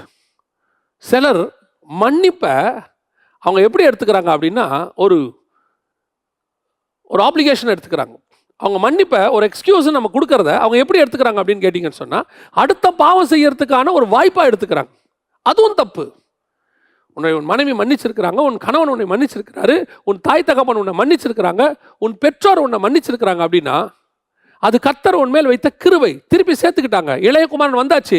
வந்த இளையகுமாரன் இனி திரும்பி போகக்கூடாது. பண்ணிக்கிட்ட இனி நான் தவிடு தின்ன போறேன்னு போகக்கூடாது. கிடைச்ச அந்த ஒரு வாய்ப்பை நல்லா யூஸ் பண்ணிக்கணும். இப்போ ராகாப் உள்ளே வந்தாங்க, கொண்டாந்து பாளையத்துக்கு புறம்பே வைக்கிறாங்க 23ஆம் வசனத்தில். ராகாப் இங்கே வந்தோம், இஸ்ரவேலின் தேவனாகிய கர்த்தருடைய பிரமாணத்துக்குள்ளே வந்தோம், எனக்கு அங்கே இருக்கிற தொழில் தான் வசதி, அதில் நல்லா சம்பாரிச்சேன்னு சொல்லாமல் இங்கே வந்து அவங்க உண்மையும் உத்தவங்களா இருந்ததுனால தான் அவங்க இங்கே ஒருத்தனை கல்யாணம் பண்ணுறாங்க. வசனம் சொல்லுது பாருங்க, சல்மோன் போவாசை ராகாப்பினிடத்தில் பெற்றான். சல்மோன் ஒருத்தனை கல்யாணம் பண்ணுறாங்க. ஏன்? ஒரு மணவாளன் கிடைக்கிறார் உனக்கு. இங்கே நீ இங்கே ஒரு மணவாளனுக்குள்ளே வருகிறாய். புறஜாதியாக இருந்த நாம் ஒரு காலத்தில் விபச்சாரத்திலும் வேசித்தனத்திலும், ஆவிக்குரிய விபச்சாரத்திலும் ஆவிக்குரிய வேசித்தனத்திலும் இருந்தோம். நம்மை கர்த்தர் மீட்டு கொண்டு வந்து இன்னைக்கு புறம்பே வச்சிருக்கிறார். பரலோகத்துக்கு புறம்பே இருக்கிறோம் பூமியில. இங்கே நமக்கு ஒரு மணவாளன் இருக்கிறார். அந்த மணவாளனோடு கூட ஒப்புரவாய் இருக்கிறோம். அவர் நம்மை உடன்படிக்கை பண்ணி இருக்கிறார். இந்த மணவாளனுக்கு நீ இங்கே உண்மையா இருந்தால், இல்ல பழைய பாவத்தைப்படி திருப்பி போயிட்டினா, இதே பாவத்துக்கு போயிட்டினா, இந்த மணவாளனை கொண்டு போய் நடுவில் உட்கார வைக்க மாட்டார். 25ஆம் வசனம் சொல்லுது, ராகாப் நடுவிலே கூடி இருந்தாள். நடுவில் உட்கார வைக்க மாட்டார். நீ அப்படியே புறம்பே போயிட்டு திருப்பி எரிகோக்கு போயிட வேண்டியதுதான். ஆனா இங்கே அப்படி இல்லை. இங்கே ராகாப் புறம்பே ஒழுங்கா இருந்ததுனால நடுவே கொண்டு வரப்பட்டார். உனக்கும் எனக்கும் ஒரு நல்ல வாய்ப்பு கிடைச்சிருக்கிறது. பாவத்திலிருந்து விடுதலை ஆண்டவர் ஆக்கியிருக்கிறார். உன்னுடைய வீட்டார் மன்னிச்சிருக்கிறாங்க. கர்த்தர் அவங்களுக்கு அப்படி ஒரு சுபாவத்தை கொடுத்ததுனால மன்னிச்சிருக்கிறார். கர்த்தர் மன்னிச்சிருக்கிறார். ஃபர்ஸ்ட் உன்னை கொண்டு வந்து நடுவில் உட்கார வச்சிருக்கிறாங்க. இனி பாவம் செய்யாத. That's important. நீங்க மன்னிக்க தயங்காதீங்க. மன்னிப்பு வாங்கினவங்க இனி பாவம் செய்யாதீங்க. அப்படி நீங்க இருந்தீங்கன்னா இந்த ராகாப்பை போல நீங்கள் ஒரு நாள் இயேசுவினுடைய ஜீனியராஜிக்குள்ள வருவீங்க. கர்த்தருடையதான அந்த வம்ச வரலாறுக்குள்ள வருவீங்க. இயேசுடைய வம்ச வரலாறு இருக்கிறவங்க அத்தனை பேரும் நல்லவங்க கிடையாது, நல்லவங்களா ஆனவங்க. அதான் ரொம்ப முக்கியம். ராகாப் பிறப்பில் எப்படி தெரியாது, வளர்ப்பிலும் அவங்களுடைய வாழ்க்கையும் தவறானது தான். ஆனால் ஒரு நாள் ஒரு வாய்ப்பு கிடைச்சிச்சு. அவங்களுக்கு சரியான வாழ்க்கை திரும்புவதற்கு ஒரு வாய்ப்பு கிடைச்சிச்சு. அந்த வாய்ப்புக்குள்ள வந்தாங்க. அந்த வாய்ப்பை நீ பயன்படுத்தி கொண்டு அவர்கள் கடைசியில் இயேசுவினுடைய வம்ச வரலாறுக்குள்ள வந்துட்டாங்க. அதே தான் உங்களுக்கு எனக்கு ஆண்டவர் கொடுக்கிறார். நீங்கள் நானும் பிறப்பில் நல்லவங்களாம் தெரியாது, வளர்ப்பில் கெட்டவங்களா தான் இருந்தோம். ஏன்? இயேசுக்குள்ள வந்தும் நிறைய பாவம் செஞ்சிருக்கிறோம், தப்பு செஞ்சிருக்கிறோம். இன்னைக்கு ஆண்டவர் நம்மளை மன்னிக்க விரும்புகிறார். மீண்டும் என்னுடைய வம்ச வரலாறுக்குள்ளே நான் கொண்டு வர விரும்புகிறேன். இன்று ஒரு தீர்மானம் எடு, இனி நான் பாவம் செய்ய மாட்டேன், இனி நான் ஒப்புரவாக விரும்புகிறேன், இனி பழையவைகள் எல்லாம் ஒளிந்து போயின, எல்லாத்தையும் விட்டு விட்டு நான் உண்மையும் உத்தமமாய் வாழ தொடங்குகிறேன். அப்பேற்பட்டதான ஒரு முடிவை நீ எடுப்பாயானால் எப்பேற்பட்ட பாவத்தில் இருந்தாலும் கர்த்தர் உன்னை நடுவிலே கொண்டு வருவார். கொண்டு வந்து உன்னை கர்த்தர் ஆசீர்வதிப்பார். கர்த்தர் அதுக்கு வல்லமை உள்ள தேவனாகவே இருக்கிறார். இன்னைக்கு ஆண்டவர் ராகாபு கொடுத்த வாய்ப்பை உனக்கும் எனக்கும் கொடுக்கிறார். தாமார் ஒரு தியாகி. தாமார் வேஷம் மாறினாள், ஆனால் அவள் வாழ்க்கை மாறவில்லை. கடைசி வரைக்கும் தன் மாமனாரோடு கூட அவள் சேரவில்லை. வேறு ஒருத்தரை திருமணம் செய்யவில்லை. யூதா கோத்தரத்தை பெற்றெடுப்பதற்காக தன் வாழ்க்கை உயிரை பணைய வைத்த அவள் வேறு. ராகாப் தனக்கு கொடுத்த சந்தர்ப்பத்தை பயன்படுத்தி கொண்டதான ஒருவள். நான் தவறான வாழ்க்கை வாழ்ந்தவன் தான் இல்லைன்னு சொல்ல, I am not good, but எனக்கு ஒரு சான்ஸ் கிடச்சிச்சு, அந்த சான்ஸை இனி நான் இழக்க விரும்பவில்லை. இன்னைக்கு ஆண்டவர் மீண்டும் உனக்கு ஒரு சான்ஸ் கொடுக்கிறார். உன் வாழ்க்கையை மாற்றி அமைப்பதற்கு ஆண்டவர் ஒரு வாய்ப்பை கொடுக்கிறார். நீ உன்னை புறம்பே இருக்கலாம், ஒருவேளை தள்ளப்பட்டிருக்கலாம், ஒருவேளை உன்னை ஒதுக்கப்பட்டிருக்கலாம், ஏன் நீ இப்பொழுது கூட எரிகோனுக்கு மேலே குடியிருக்கலாம். கர்த்தர் உனக்கு வாய்ப்பு கொடுக்க விரும்புகிறார். ஆண்டவர் இடத்துல வா, உன்னை மீண்டும் நடுவிலே உட்கார வைப்பதற்கு கர்த்தர் வல்லமையுள்ள தேவனாய் இருக்கிறார். மூன்றாவதாக அதே 1ஆம் அதிகாரத்தில் ஒரு ஸ்திரீயை நாம் பார்க்கிறோம். 5வது வசனத்தில் போவாஸ் ஓபேத்தை ரூத்தினிடத்தில் பெற்றான். இந்த ரூத்தை குறித்து அநேக காரியங்களை நாம் ரூத் என்கிறதான செய்தியிலே நாம் பார்த்தோம். நிறைய விஷயங்களை பார்த்துட்டோம். ஒருவேளை அந்த செய்தி பார்க்காதவங்க நீங்கள் வேணால் அந்த செய்தியை பாருங்கள். ரூத் என்கிறதான மணவாட்டி சபையை குறித்து, மறைவான சபை என்கிற தலைப்பில் அது இருக்கிறது. ஆனால் அதில் சொல்லப்படாத ஒரு விஷயத்தை மாத்திரம் நான் ரூத்தை குறித்து சொல்ல விரும்புகிறேன். இந்த ரூத் யார் அப்படின்னு கேட்டிங்கன்னா, மோவாபிய ஸ்திரீ. இந்த மோவாபிய ஸ்திரீ யார் அப்படின்னு கேட்டிங்கன்னா, லோத்தினுடைய வம்சம். லோத்தினுடைய வம்சத்தில் லோத்தினுடைய ஒரு மகள் லோத்துவினிடத்தில் தவறு செய்ததுனால வந்ததான ஒரு உறவின் மூலமாக பிறந்ததான ஒரு சந்ததி தான் மோவாப். அந்த மோவாபில் வந்தவள் தான் இந்த ரூத். இந்த ரூத் ஒருவேளை மோவாபிய ஸ்திரீயாக இருந்தாலும் மோவாபிய ஒரு உடன்படிக்கையில் மோவாபியுடைய வழிபாடுகள், மோவாபியுடைய விக்கிரகாராதனை, மோவாபியுடைய தவறான பழக்க வழக்கங்கள் எல்லாத்திலும் வளர்க்கப்பட்டவளாக இருந்திருக்கலாம். ஆனால் இவள் இப்பொழுது ஒரு இஸ்ரவேலுடைய புருஷனை திருமணம் செய்கிறாள். போவாஸ் அல்ல, அதுக்கு முன்னாடி இஸ்ரவேலில் ஒருத்தனை கல்யாணம் பண்ணுறான். ஏன்னா நகோமியோடைய பையனை அவள் திருமணம் செய்திருந்தாள். இப்போ அவள் நினைத்திருந்தால் அவளுக்கு ஒரு வாய்ப்பு கிடைக்கிறது. திரும்பி எங்கே போவதற்கு? மோவாபுக்கு போகிறதுக்கு வாய்ப்பு கிடைக்கும். ஏன்னா நகோமி கிட்ட வாய்ப்பே இல்லை, நகோமி கிட்ட பிள்ளை இல்லை, இனி பிறந்து வளர்ந்து அவளுக்கு திருமணம் செய்து கொடுக்க முடியாது. அப்படி இருக்கும்போது இந்த மோவாபிய ஸ்திரீயான ரூத்து ஒரு முடிவெடுக்கிறாள். என்ன முடிவெடுக்கிறா? நான் இஸ்ரவேலின் தேவனிடத்திலே போகிறேன். உன் தேவனே என் தேவன். என்ன அடிப்படையில் உள்ளே வரா?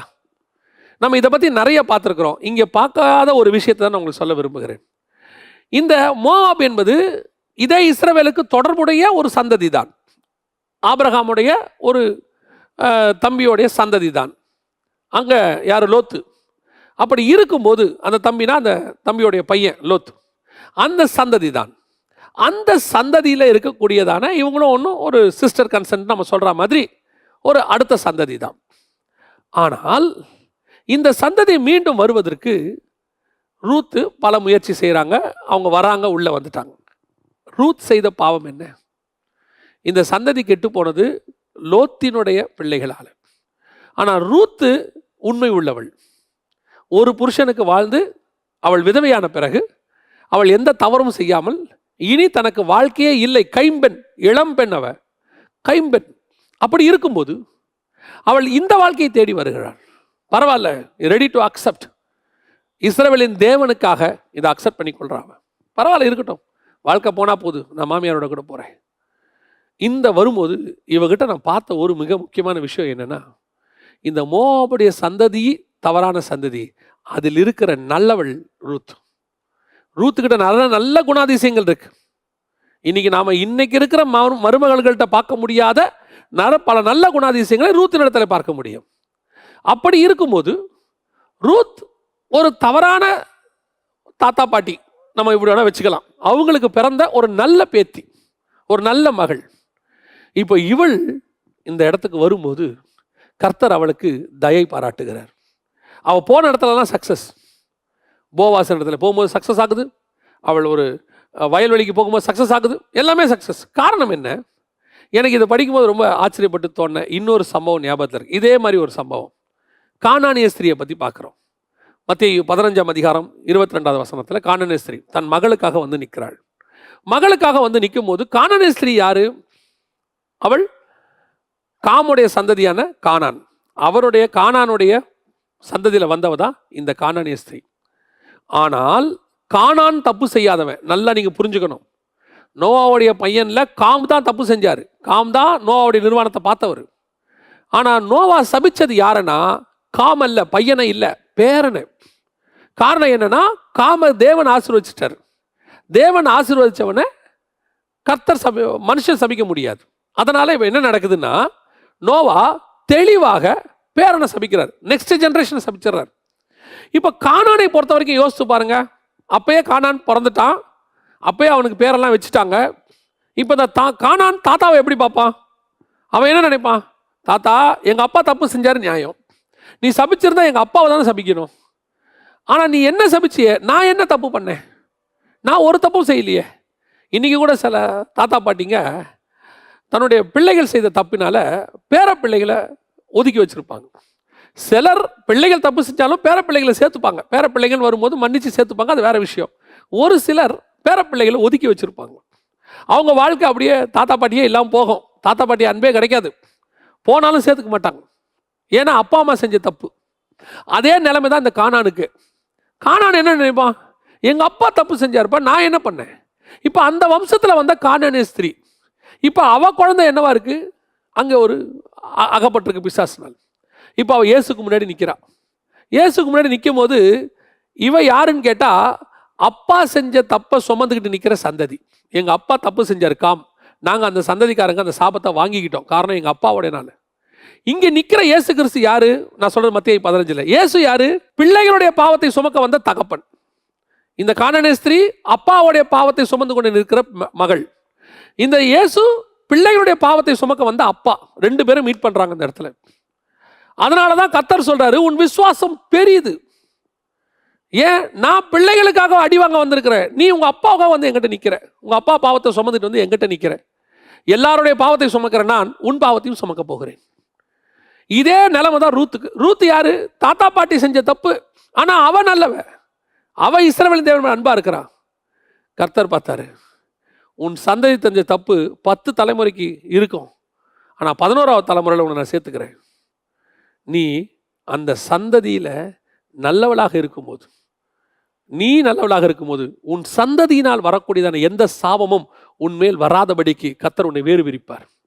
இது கர்த்தருடைய பெரிய கிருபை போங்க, ரூத்துக்கு கிடைச்சிச்சு. இன்னைக்கு பல நேரங்களில் பலர் தாய் தகப்பன் தாத்தா பாட்டியினுடைய காரியங்களை சுமந்து கொண்டு நிற்கிறாங்க. ஜென்ம சுபாவங்கள், அதனால் வந்த சாபங்கள், குடும்பத்தில் வந்த சாபங்கள், தலைமுறையில் வந்த சாபங்கள். ஒரு குடும்பத்தை குறித்து நான் கேள்விப்பட்டேன். அந்த குடும்பத்தில் 4 தலைமுறையாக பிள்ளைகள் அங்கவீனமாக பிறக்குது. சில குறிப்பிட்ட நோய் அவங்களுக்கு வருது. 4 தலைமுறையா. டாக்டர்ஸ் எல்லாம் ஃபுல் டெஸ்ட் எல்லாம் ஒரு ஜென்ரேஷனில் எடுத்து பார்த்து என்ன சொல்லிட்டாங்க அப்படின்னா, இது ஜீன்லையே வருது, இது நம்ம ஒன்றுமே செய்ய முடியாது. ஒன்றும் குழந்தை பிறக்காமல் இருக்கணும், பிறந்தா ஏதாவது ஒரு குழந்தைக்கு இப்படி வரதான் செய்யும், ஒன்றும் செய்ய முடியாது. இயேசுகிட்ட ஒரு இடத்துல கேட்குறாங்க, ஒருவன் பிறவி குருடனாக இருக்கிறார், அவர் இடத்துல கேட்குறாங்க, இது போன ஜென்மத்தில் இவன் செய்த பாவமா, இவன் தாய் தகப்பன் செய்த பாவமா? தாய் தகப்பன் செய்த பாவம் போன ஜென்மம் ஒன்று கிடையவே கிடையாது, அது நம்ம பைபிளில் கிடையாது. ஆனால் தாய் தகப்பன் செய்த பாவம் பிள்ளையை பிடிக்க வாய்ப்பு இருக்கிறது. அதனால தான் அந்த கேள்வி கேட்குறாங்க. அந்த கண் தெரியாதவர்கிட்ட வேற விஷயம், அது அங்கே நடக்குது, அதை நம்ம விட்டுருவோம். இயேசு அதுக்கு வேற ஒரு பதில் சொல்லிட்டார். ஆனால் தாய் தகப்பன் மூலமாக சுமந்து கொண்டு வந்திருக்கிற பாவங்கள் உங்களை பிடித்து கொண்டு இருக்கும். அதனால வந்த சாபம் உங்களுக்கு இருக்கும். சாபம் கூட இல்லை, அதனால வந்த கெட்ட பேர் கூட உங்களுக்கு இருக்கும். அதனால நீங்க போயிருக்கிற வீட்டில், நீங்க போய் தங்கி இருக்கிற இடத்துல, நீங்க சேர்ந்து இருக்கிற இடத்துல நீங்கள் அவமானப்படுத்தப்படுவீர்கள். இது தலைமுறை தலைமுறையாக கூட வரும். அவங்க செஞ்சதுக்கு நான் என்ன பண்ணுவேன், எங்க அப்பா அம்மா செஞ்சதுக்கு நான் என்ன பண்ணுவேன்? பல நேரங்களில் நாங்கள் கேள்விப்படுகிற ஒரு சில விஷயங்களில் ஒன்று என்னன்னா, இந்த பெண்ணுக்கு எப்படியாவது திருமணம் பண்ணி வச்சிடணும் அப்படின்னு சொல்லிட்டு இந்த அப்பா அம்மாக்கள் என்ன செய்கிறாங்க, குறிப்பாக அந்த அப்பாக்கள் என்ன பண்ணுவாங்க தெரியுமா? என்னமோ நம்ம ஊரில் மட்டும்தான் இது ஒரு விஷயமா பார்க்கப்படுது. எப்படின்னா, இத்தனை வயசுக்குள்ள அந்த பெண்ணுக்கு திருமணம் பண்ணி வச்சிடணும். இந்த தேவ சித்தத்துக்கு காத்திருக்கிறது இல்லை. அந்த பெண்ணை உனக்கு கொடுத்த ஆண்டவர், மகளாக கொடுத்த ஆண்டவர், அவளுக்கு திருமண வயதில் ஒரு கணவனையும் அவர் ஏற்படுத்தி வச்சிருப்பார் எங்கேயாவது. அது வரும் ஏற்ற நேரத்தில். எங்கேயோ பிறந்திருப்பாங்க, தேவ சித்தத்துக்கு காத்திருக்கிறது இல்லை.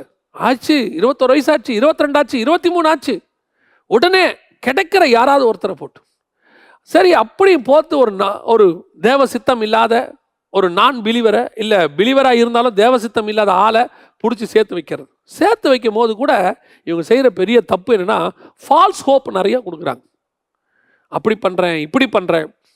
வாங்குவது தவறு. வரதட்சணை வாங்குவது 100% தவறு. அதில் எந்த மாற்று கருத்தும் இல்லை. அது அருவருக்கத்தக்கது. ஆனால் நடக்கிறது என்ன? இவங்க ஃபால்ஸ் ஹோப் கொடுக்குறாங்க. நாங்கள் எங்கள் வீட்டில் பாதி உங்கள் மகளுக்கு கொடுக்குறோம், இல்லை எங்கள் சொத்தை எழுதி கொடுக்குறோம், அப்படி இப்படி. ஏன்னா அந்த பொண்ணை அனுப்புனா போதும்னு எதையாவது பேசி விட்டுறது. கடைசியில் என்ன நடக்கும் தெரியுமா? இவங்களால் அதை செய்ய முடியாது. அந்த கணவன் வீட்டில் அந்த மகள் படுகிற பாடு இருக்கு பார்த்தீங்களா? அவன் கேட்கறது தப்பு, அதில் எந்த மாற்று கருத்தும் இல்லை. ஆனால் நீ கொடுக்குற ஃபால்ஸ் ஹோப்புனால மாட்டிக்கிட்டு முழிக்கிறது யாருன்னா உன்னுடைய மகள். ஒவ்வொரு நாள் ராத்திரியும் ஒவ்வொரு நாள் பகலும் அவன் அனுபவிக்கிற கொடுமை. சாயங்காலத்துக்கு மேலே கணவன் திட்டுவான், கணவன் வேலைக்கு போன பிறகு மாமனார் மாமியார் திட்டுவாங்க. எத்தனை பிள்ளைகள் அப்படி அனுபவிக்குது தெரியுமா? எவ்வளோ பிள்ளைகள் லெட்டர்ஸ் எழுதுது தெரியுமா? என் குடும்பத்தில் இப்படி நான் மாட்டிட்டு, எங்கள் அப்பா பண்ண தப்பு, கல்யாணத்தின் போது அவங்க செஞ்ச ஒரு வேலை, தப்பான ஒரு ஆளை அர்ஜென்ட்டுக்கு செலக்ட் பண்ணி கொடுத்துட்டு. இந்த பிள்ளைகள் யாரு? நல்ல பிள்ளைகள். தகப்பன் கல்யாணம் பண்ணி வைக்கட்டும், தாய் கல்யாணம் பண்ணி வைக்கட்டும்னு காத்திருந்த பிள்ளைகள். ஒரு மகள் எனக்கு பேசினாங்க, அண்ணே நான் யாரையும் விரும்பவே இல்லைண்ணே, எங்கள் அப்பா அம்மா தான் கல்யாணம் பண்ணி வைக்கணும்னு நான் வெயிட் பண்ணேன். எங்கள் அப்பா அம்மா கல்யாணம் பண்ணி வைக்கும் போது ஒரு தவறான மனுஷனை எனக்கு திருமணம் செஞ்சு வச்சுட்டாங்க. நான் எங்கள் அப்பா அம்மா சொன்னாங்கன்னு தான் செஞ்சேன். நான் அதுக்கு முன்னாடி கூட யாரையும் விரும்பினது கூட கிடையாதுண்ணே. உண்மை. இந்த மாதிரி உண்மையும் உத்தமமாய் வாழ்ந்த மகள்களை சந்தர்ப்ப சூழ்நிலைக்காக தனக்கு ஏதோ ஒரு கடமை முடிஞ்சா மூட்டையை தூக்கி கீழே வச்சா அந்த வெயிட்டு குறையுமே நினைக்கிற மாதிரி பல தகப்பன்கள் செய்கிற வேலை. பிள்ளைகள் மாட்டிக்கொண்டு முழிக்கிற, தகப்பனுடைய சாபத்தை சுமந்து கொண்டு நிற்கிற மகள்கள். ரூத் மாதிரி, கானானிய ஸ்திரீ மாதிரி இன்னைக்கு இருக்கு, நிறைய இருக்கு. நீங்க போயிடுவீங்க, கல்யாணம் பண்ணி வச்சுட்டு நீங்க கண்ண மூடிடுவீங்க. இல்லைன்னா நீங்க அடுத்த பிள்ளைக்கு கல்யாணம் பண்றதுக்கு போயிடுவீங்க. உங்களுக்கு 2 பிள்ளைகள் 3 பிள்ளைகள் இருக்கும். உங்களை பொறுத்த வரைக்கும் 1 கொடுத்தாச்சு, அவ்வளோதான்.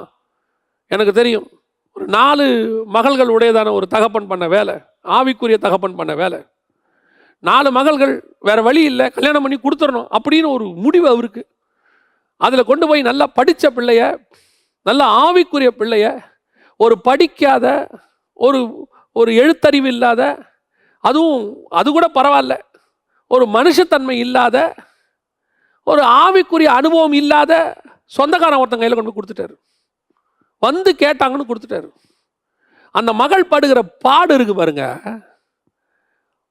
அவன் பண்ற கொடுமையை தாங்கவே முடியாது. அப்படிப்பட்டதான கொடுமைகள் அனுபவிக்குது பிள்ளைகள். இந்த தாய் தகப்பன் ஏதோ ஒரு பெரிய கடமையை முடிச்சா மாதிரி ஒரு ஃபீலிங். எங்களுக்கு அவ்வளோ பேர்டன். என்ன பேர்டன்? ஜெபம் பண்ணுங்க. கர்த்தர் சொல்லாமல் எதையும் செய்யாதீங்க. ஏன்னா அனுப்பி வச்சுட்டு நீங்க தூங்குவீங்க. அந்த மகள்கள் தூங்குகிறது இல்லை வீட்டில். சூசைட் பண்ணிக்கவும் முடியாது, நரகத்துக்கு போயிடும்ன்ற பயம் அந்த மகளுக்கு இருக்கு. டெய்லி நரகத்தை இங்கேயே சந்திச்சுக்கிட்டு இருக்கு. தாய் தகப்பனுடைய பாவத்தை சுமந்து கொண்டு நிற்கிறதான மகள்கள் எத்தனை இருக்கிறது. ஆனால் கர்த்தர் உனக்கு சொல்றார், இன்னைக்கு உன்னுடைய பாவத்தை இந்த தலைமுறையில கர்த்தர் மாற்றுவதற்கு வலைமுள்ளவராக இருக்கிறார். உன் தாய் தகப்பன் செய்த தப்பு உனக்கு சரி பண்ணப்படும். தேவனால் கூடாத காரியம் ஒன்றுமில்லை. இஸ்ரவேலின் தேவனுடைய செட்டைகளின் மறைவுக்கு கீழே வந்த நீ ஆசீர்வதிக்கப்படுவாய். ரூத்துக்கு அந்த வார்த்தை தான் சொல்லப்படுது. இஸ்ரவேலுடைய தேவனுடைய செட்டைகளுக்கு மறைவிலே வந்த உனக்கு எல்லா ஆசீர்வாதம், ஆரோக்கியம் உண்டு. Don't worry. இன்னைக்கு ஆண்டவர் உன்னை மாற்றி அமைப்பார், உன் கண்ணீரை துடைப்பார். ரூத்துக்கு ஒரு வாழ்க்கை கொடுத்த ஆண்டவர் உனக்கும் வாழ்க்கை கொடுப்பதற்கு வல்லமையுள்ளவராக இருக்கிறார். பொறுமையோடு காத்திரு, தப்பு பண்ணிடாத. அதான் போவாஸ் சொல்றான், நீ எந்த ஒரு பணக்கார வாலிபன் அவங்களோட போகாம நீ என் பின்னாடி வந்த பாரு. அந்த வேதனையில, அந்த கொடுமையில, அந்த தேவைகள்ல நீ பொறுமையோட காத்திருந்தவர். நகோமியின் வார்த்தைக்கு காத்திருந்தவர். உன் உண்மையும் உத்தமத்தையும் நீ காத்து கொண்டவர். உனக்கு ஆண்டவர் நல்ல வாழ்க்கையை கொடுப்பார். God will give you, is sure. இது உனக்கு வாக்கு தத்தமா நீ வச்சுக்கோ. உன்னுடைய பாடுகள் முடிவுக்கு வரும். முடிவுக்கு வந்து கர்த்தர் உன் கண்ணீரை துடைத்து உன்னை ஆசீர்வதித்து கர்த்தருடைய செட்டைகளின் மறைவிலை வைத்து உன்னை ஆரோக்கியமாய் கர்த்தர் பார்த்துக் கொள்வார். காரணம், நீ தாய் தகப்பனுக்கு உண்மை உள்ளவளாக இருந்தால், மாமியாருக்கும் உண்மை உள்ளவளாக இருந்தாள், உன் கணவனுக்கும் உண்மை உள்ளவளாக இருந்தாள். ரூத் அத்தனைக்கு உண்மை உள்ளவளாக இருந்தனால கர்த்தர் அவளை ஆசீர்வதித்தார். அதே ஆசீர்வாதம் உன் மேல் வரும்.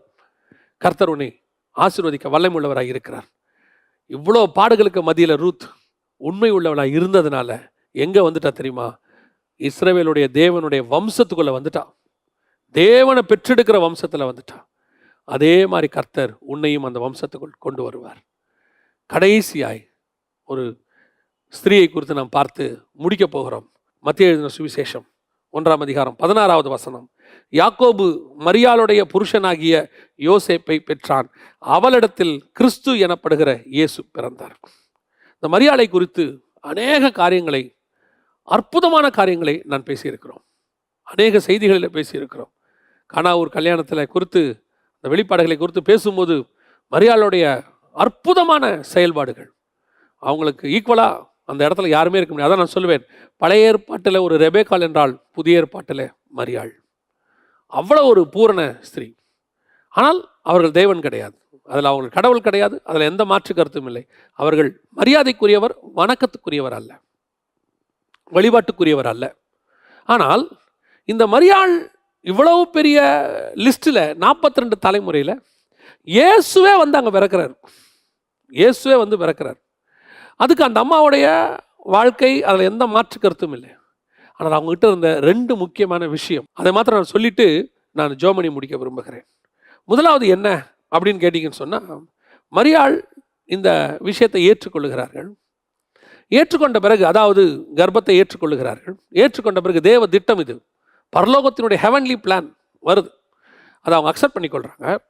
அக்செப்ட் பண்ணிக்கொண்ட பிறகு இதை ஒருவரிடத்திலும் மரியாள் சொல்லவில்லை, இதை ஒருவரிடத்திலும் மரியாள் சொல்லவில்லை. இன்னும் சொல்ல போனால் அந்த ஊரில் யாருக்கும் தெரியாது, ஒருத்தருக்கும் தெரியாது. அதே வேளையில் இந்த விஷயம் யோசேப்புக்கு மட்டும் தெரியும். எப்படி யோசேப்புக்கு மட்டும் தெரியும்? மரியாள் வீட்லையும் யாருக்கும் தெரியல, யோசேப்பு வீட்லையும் யாருக்கும் தெரியல, ஒருத்தருக்கும் இந்த விஷயம் தெரியல. வசனம் தெளிவாக சொல்லுது, மரியாள் தன் இருதயத்திலே வைத்து கொண்டாள். கரெக்டாக இருக்கு. அப்போ யோசேப்புக்கு எப்படி தெரியும்? மரியாள்கிட்ட இருந்த ஒரு நல்ல குணாதிசயத்தில் ஒன்று என்னன்னா, யோசேப்பு தனக்கு நியமிக்கப்பட்டிருக்கிற கணவன். இப்பொழுது என்னிடத்துல பரிசுத்த ஆவியினால் ஒன்று உண்டாயிருக்கிறது. இதோடு கூட யோசேப்பினுடைய வித்து கலக்கக்கூடாது. அதே நேரத்தில் தனக்கு ஏற்பட்டிருக்கிற இதை யோசேப்பினிடத்தில் மறைக்கவும் கூடாது. அவள் தைரியமாய் ஒரு முடிவெடுத்தாள். முடிவெடுத்து தேவனுடைய திட்டத்தை அவள் ஒருத்தியை தவிர வேற யாரும் யோசேப்புக்கு சொல்லி இருக்க முடியாது. வேற யார்கிட்ட சொல்லி இருந்தாலும் கல்லெறிஞ்சு கொண்டு இருப்பாங்க. ஏன்னா அந்த காலத்தில், தாமார் காலத்திலேயே மருமகள் கர்ப்பமான சுட்டரிக்கப்படணும்னு சொல்றான். மரியாள் காலத்தில் கல்லெறிஞ்சு கொள்ளப்பட வேண்டும். ஆக மொத்தத்தில் மரண தண்டனை கன்ஃபார்ம். அப்போ வேற யாருக்குமே இந்த விஷயம் தெரிய வாய்ப்பே இல்லை. தெரிஞ்சிருந்தா கதை முடிஞ்சு. இப்போ வயிற்றில் உள்ள பிள்ளையும் காப்பாற்றணும், அதே நேரத்தில் கணவனுக்கிட்டையும் சொல்லணும். வரப்போகிற கணவனுக்கிட்டையும் மறைக்க முடியாது, ஏன்னா அவன் சேரக்கூடாது. அதை வசனம், அதே 1ஆம் அதிகாரம் கடைசி வசனத்தை நீங்கள் வாசித்து பாருங்கள். மத்தேயு எழுதின சுவிசேஷத்தில் நீங்கள் வாசித்து பார்க்கும்போது வசனம் என்ன சொல்லுது? அவள் தன் முதல் பேரான குமாரனை பெருமளவும் அவளை அறியாதிருந்து அவருக்கு இயேசு என்று பெயரிட்டான். ஸோ இப்போ இவ்வளோ பெரிய ரகசியம் மரியாள் சொல்லாமல் யோசேப்புக்கு போயிருக்க வாய்ப்பே கிடையாது. யோசேப்புடைய குணாதிசயத்தை குறித்து நாம் நிறைய பார்த்துருக்கிறோம், அது வேற. ஆனால் மரியாளுடைய டிசிஷன், இந்த இடத்துல அந்த அம்மா எடுத்ததான ஒரு முடிவு, அந்த கர்ப்பத்தை காப்பாற்றுவதற்கு, அது கலங்கப்படாமல் இருப்பதற்கு, இதுதான் ஒரு சிறந்த குடும்ப தலைவிக்கு இருக்க வேண்டியதான பொறுப்பு. குடும்பத்தையும் காப்பாற்ற வேண்டும், அதே நேரத்தில் அது கலங்கப்படாமலும் காப்பாற்றணும். எப்படி ஒரு அற்புதமான ஒரு குணாதிசயம் பாருங்க. யோசேப்போடு சேரவும் கூடாது, சேர்ந்தா வித்து இதாயிடும். அதே நேரத்தில் யோசேப்பு கிட்ட மறைக்கவும் முடியாது. யோசேப்பு திருமணம் பண்ண போறவன். இந்த நேரத்தில் அவங்க எடுத்த ஒரு முடிவு இருக்கு பாருங்க. யோசேப்பு கிட்ட அவங்க தான் சொல்லியிருக்கணும், வேற யாரும் சொல்லியிருக்கவே முடியாது. ஸோ இந்த டிசிஷன், கர்ப்பத்தையும் காப்பாற்றணும், இந்த கர்ப்பம் கலங்கப்படாமல் காப்பாற்றணும், அதே நேரத்தில் குடும்ப கௌரவத்தையும் காப்பாற்றணும். எவ்வளோ அற்புதமான ஒரு முடிவு இதை மரியாள் எடுத்தாங்க. இன்னைக்கு இருக்கிற ஒவ்வொரு குடும்ப தலைவிகளும் இதை தெரிந்து கொள்ள வேண்டிய, குடும்ப தலைவி மட்டும், தலைவனும் தெரிந்து கொள்ள வேண்டிய மிக முக்கியமான ஒரு விஷயம். இன்னைக்கு வீட்டில் ஒரு தப்பு நடந்தா உடனே அதை ப்ரொபகேண்டா, உடனே யாருக்கிட்டையாவது சொல்றது, உடனே அதை தகப்பன் வீட்டுக்கு தாய் வீட்டுக்கு சொல்லி இப்படி ஆகுது அப்படி ஆகுதுன்னு சொல்லி தன் குடும்பத்தின் பிரச்சனையை தானே சால்வ் பண்ண கத்துக்கிற அந்த மகளும் அந்த மகனும் தான் நல்ல குடும்ப தலைவனும் நல்ல குடும்ப தலைவியுமாய் மாற முடியும். எப்பவும் பஞ்சாயத்துக்கு ஒரு ஆளை தேடக்கூடாது, உடனே ஃபோன் பண்ணி அவங்கள வா இவங்கள வா. இப்போ மரியாளுக்கு என்ன வயசு இருக்கும் நீங்கள் நினைக்கிறீங்க? அவங்களுக்கு என்ன 30 வயசு 40 வயசு இருக்குமா? நேவர். மிஞ்சி போச்சுன்னா 20 வயசு 21 வயசு இருந்திருக்கும் அவங்களுக்கு. அந்த வயசில் அவங்க டிசிஷன். அதை நான் சொல்லுவேன், ரெபேக்காளுக்கு மாப்பிள்ளை பார்த்துட்டாங்க, ஊழியக்காரன் போய் லாபான்கிட்ட பேசிட்டான். லாபான் அற்புதமான ஒரு காரியத்தை செய்வார். அவர் சொல்லுவார், பெண்ணின் வாய்ப்பிறப்பை நாம் கேட்போம் அப்படின்னு கேட்பார். மகன் என்ன சொல்றான்னு பார்ப்போம், ரெபேக்கா என்ன சொல்றான்னு பார்ப்போம். உடனே ரெபேக்காள் நான் போறேன் என்று சொன்னாள். நான் போகிறேன். அந்த டிசிஷன் மேக்கிங், ஒரு குடும்பத்தை நடத்தக்கூடியதான அந்த குடும்ப தலைமைக்கு இருக்க வேண்டிய மிக முக்கியமான விஷயம் அதுதான் மரியாள் இடத்துல இருந்தது. இந்த கர்ப்பத்தை நான் காப்பாற்ற வேண்டும், அதே நேரத்தில் வெளியே தெரியாமல் காப்பாற்றணும், அதே நேரத்தில் என் கணவனிடத்தில் மறைக்கவும் முடியாது. இவ்வளத்தையும் ஒரு 20-25 வயசுக்குள்ள இருக்கிற பெண் அழகா ஹேண்டில் பண்ணுவாங்க. அதான் மரியாளுடைய சுபாவம். இந்த சுபாவம் இன்னைக்கு இருக்குதா? இன்னைக்கு ஆண்டவர் உங்களுக்கு அற்புதமான குடும்பத்தை கொடுக்கிறாரு. எத்தனை பேர் அந்த குடும்பத்தை உடைச்சிடுறோம், உட்காந்து பேச முடியாம உடையிற நிலைமை வரும். பல இடங்கள்ல வருது. நான் சொல்லுவேன், எக்ஸ்ட்ரீம் லெவலுக்கெல்லாம் போறாங்க. அப்படிப்பட்ட நேரத்தில் ஊழியக்காரர்களோ யாரோ ஒருத்தர் தலையிடுறாங்க. நான் அதை குற்றமாக சொல்லலை. கூடுமான வரைக்கும் நீங்களே சால்வ் பண்ண பாருங்க, உட்கார்ந்து பேசுங்க. முதல்ல உங்க குடும்ப பிரச்சனையை வெளியே தெரியப்படுத்துறதே ஒரு விதமான அசிங்கம். ஒரு காலத்தில் அப்படி இருந்துச்சு. இப்போ எல்லாத்தையும் ப்ரொபகண்டா பண்றது ஒரு ஒரு ஒரு பழக்கமா மாறி இருக்கு. இன்னைக்கு நம்ம எதெல்லாம் ஒரு காலத்தில் 4 வீட்டுக்குள்ள செஞ்சோமோ இன்னைக்கு எல்லாம் வெளியரங்கமாகிட்டு. இதான் மரியாளுகிட்ட இருந்ததான முதல் சுபாவம். 2வது, மரியாளுக்கு உலகத்துக்கே ரட்சகர் பிறந்திருக்கிறார். டோட்டல் வேர்ல்டுக்கும் ரட்சகர் பிறந்திருக்கிறார். இயேசுவை பற்றி சொல்லும் போது வசனம் என்ன சொல்லுவார் பாருங்க, இதோ அவள் ஒரு குமாரனை பெறுவாள், அவருக்கு இயேசு என்று பெயரிடுவாயாக, ஏனெனில் அவர் தமது ஜனங்களின் பாவங்களை நீக்கி அவர்களை ரட்சிப்பார் என்றான். 1:21. ஜனங்களுடைய பாவங்கள் அப்படின்னா மரியாதை சேர்த்து தான் இருக்கு. ஆனா மரியாளுக்கு கொடுக்கப்படுகிறதான அந்த தீர்க்க தரிசனம் என்னன்னு சொல்லி லூக்கா எழுதின சுவிசேஷத்தை நீங்க வாசித்து பாருங்க. 2ஆம் அதிகாரம் 35வது வசனத்தை வாசித்து பாருங்க. உன் ஆத்துமாவையும் ஒரு பட்டயம் உருவி போகும். மரியாளுக்கு என்ன நடக்குது? ஊருக்கே ரட்சிப்பு, உலகத்தில் இருக்கிற அத்தனை பேருக்கு ரட்சிப்பு, உனக்கும் அதில் ரட்சிப்பு வரும். ஆனா உனக்கு மட்டும் ஒன்று நடக்கும். என்ன தெரியுமா? உன் ஆத்துமாவையும் ஒரு பட்டயம் உருவி போகும். இந்த என்ன ப்ராபசி தெரியுமா? அதாவது தன்னுடைய தலைப்பிள்ளை சாகிறதை தன் கண்களால் அவள் பார்க்க போகிறாள். இயேசு அடிக்கப்பட்டு சாக போறத, சிலுவையில் அறையப்பட போறத தன் கண்களால் அவள் பார்க்க போறாள். இப்போ வயிற்றுல பிள்ளை இருக்கும்போது சாகாமல் பாதுகாத்த இதே மரியாள் தான், அந்த பிள்ளை அழிஞ்சிடக்கூடாதுன்னு பத்திரமா பாதுகாத்த இதே மரியாள் தான் தன் கண்களுக்கு முன்பாக உலகத்துக்காக தன் மகன் சாகிறதை பார்க்கணும். அதே நேரத்தில் இந்த உலகத்துக்காக தன் மகன் தன் வீட்டை விட்டு போய் திருமணமாகாமல் உலகத்துக்கு போதிச்சு கடைசியில் தன் மகன் தன் கண்ணுக்கு முன்னாடி கடைசி சொட்டு ரத்தம் வரைக்கும் பாடு அனுபவிச்சு குத்துயிர் கொலையுற சாகிறத மரியாள் பார்க்கணும். இது எந்த தாய்க்கும் நடக்கக்கூடாத ஒரு சம்பவம். அது மரியாளுக்கு நடக்க போகுது. மரியாளுக்கு தீர்க்க தரிசனம் சொல்றாங்க, ஒரு உன் ஆத்துமாவையும் ஒரு பட்டையும் உருவி போகும். எப்படி அந்த ஒரு கத்தி நம்ம இருதயத்திலேருந்து கிழிச்சுக்கிட்டு வெளியே வந்தா எப்படி இருக்குமோ அந்த மாதிரி ஆத்மாவை கிழிக்குமா. சரீர வலியை விட ஆத்மா வலி ஜாஸ்தி, அப்ரஷனை விட டிப்ரெஷன் மோசம். சிலர் அடிச்சுட்டாங்கன்னா ஆறிடும், சிலர் சொன்ன வார்த்தை மாறாதுன்னு சொல்லுவாங்க, ஆறாதும்பாங்க. அந்த மாதிரி அது அப்படி ஒரு வலி வரப்போதான் மரியாளுக்கு.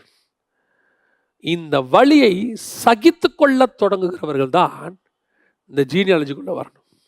பல நேரங்களில் உங்களுக்கு ஆசீர்வாதம் இருக்கிறது, வேதனைகள் இருக்கிறது, அவைகளுக்கு நடுவில் கர்த்தர் உனக்கு வாக்குத்தத்தம் பண்றாரு, எல்லாம் உண்மைதான். ஆனால் சில நேரத்தில் கர்த்தருக்காக நீ இழக்க வேண்டியதும் இருக்கிறது. சில பாடுகளை நீ சகிக்க வேண்டி இருக்கிறது, சிலவைகளை நீ கொடுக்க வேண்டி இருக்கிறது. ஆண்டவர் உன்னிடத்தில் சிலதை பிரிப்பார். அப்படி பிரிக்கும் போது உன் ஆத்துமாவை அது கிழித்து கொண்டு போகும், உன் ஆத்துமாவை அது வெட்டி கொண்டு போகும். சிலர் என்கிட்ட கேட்பாங்க, ஏன் எங்களுக்கு மட்டும் இப்படி நடக்குது? ஒரு ஒரு ஒரு இள வயதில் ஒரு பிள்ளை இறந்து போகுதுன்னு வச்சுக்கோங்களேன். அவங்க கேட்பாங்க, சின்ன வயசு தானே என் பிள்ளை ஏன் செத்து போச்சு? அந்த பிள்ளைக்கு என்ன தெரியும்? ஒரு சிலர் கேட்குறாங்க, என் பிள்ளை நல்லா தான் ஆண்டவருக்குள்ளே இருந்துச்சு, ஏன் செத்து போச்சு? சில நேரங்களில் உன்னை விட்டு உன் பிள்ளையை ஒரு சில காரணத்துக்காக கர்த்தர் பிரிக்கிறார். அதற்கு மேல் உன் பிள்ளை இந்த ஊரில் இருக்கக்கூடாது, இந்த உலகத்தில் இருக்கக்கூடாது. இருந்தால் அது ஆத்மா நரகத்துக்கு போயிடும். தேவன் கொடுப்பதற்கு ஒரு நோக்கம் உண்டு, தேவன் எடுப்பதற்கு ஒரு நோக்கம் உண்டு. கொடுக்கும் போது சந்தோஷப்படுகிற நீ எடுக்கும் போது அதை கொடுப்பதற்கு தயாராக இருக்கணும். மரியாளுக்கு ஆண்டவர் ஆரம்பத்திலே சொல்றாரு, இதெல்லாம் ரொம்ப சந்தோஷம்தான், ஆனா உன் ஆத்மாவையும் ஒரு பட்டையும் உருவி போகும். உனக்கும் ஒரு வேதனை இருக்குது, உன்னையும் அது கிழிக்கும். அதுதான் மரியாளுக்கு சொல்லப்பட்டது.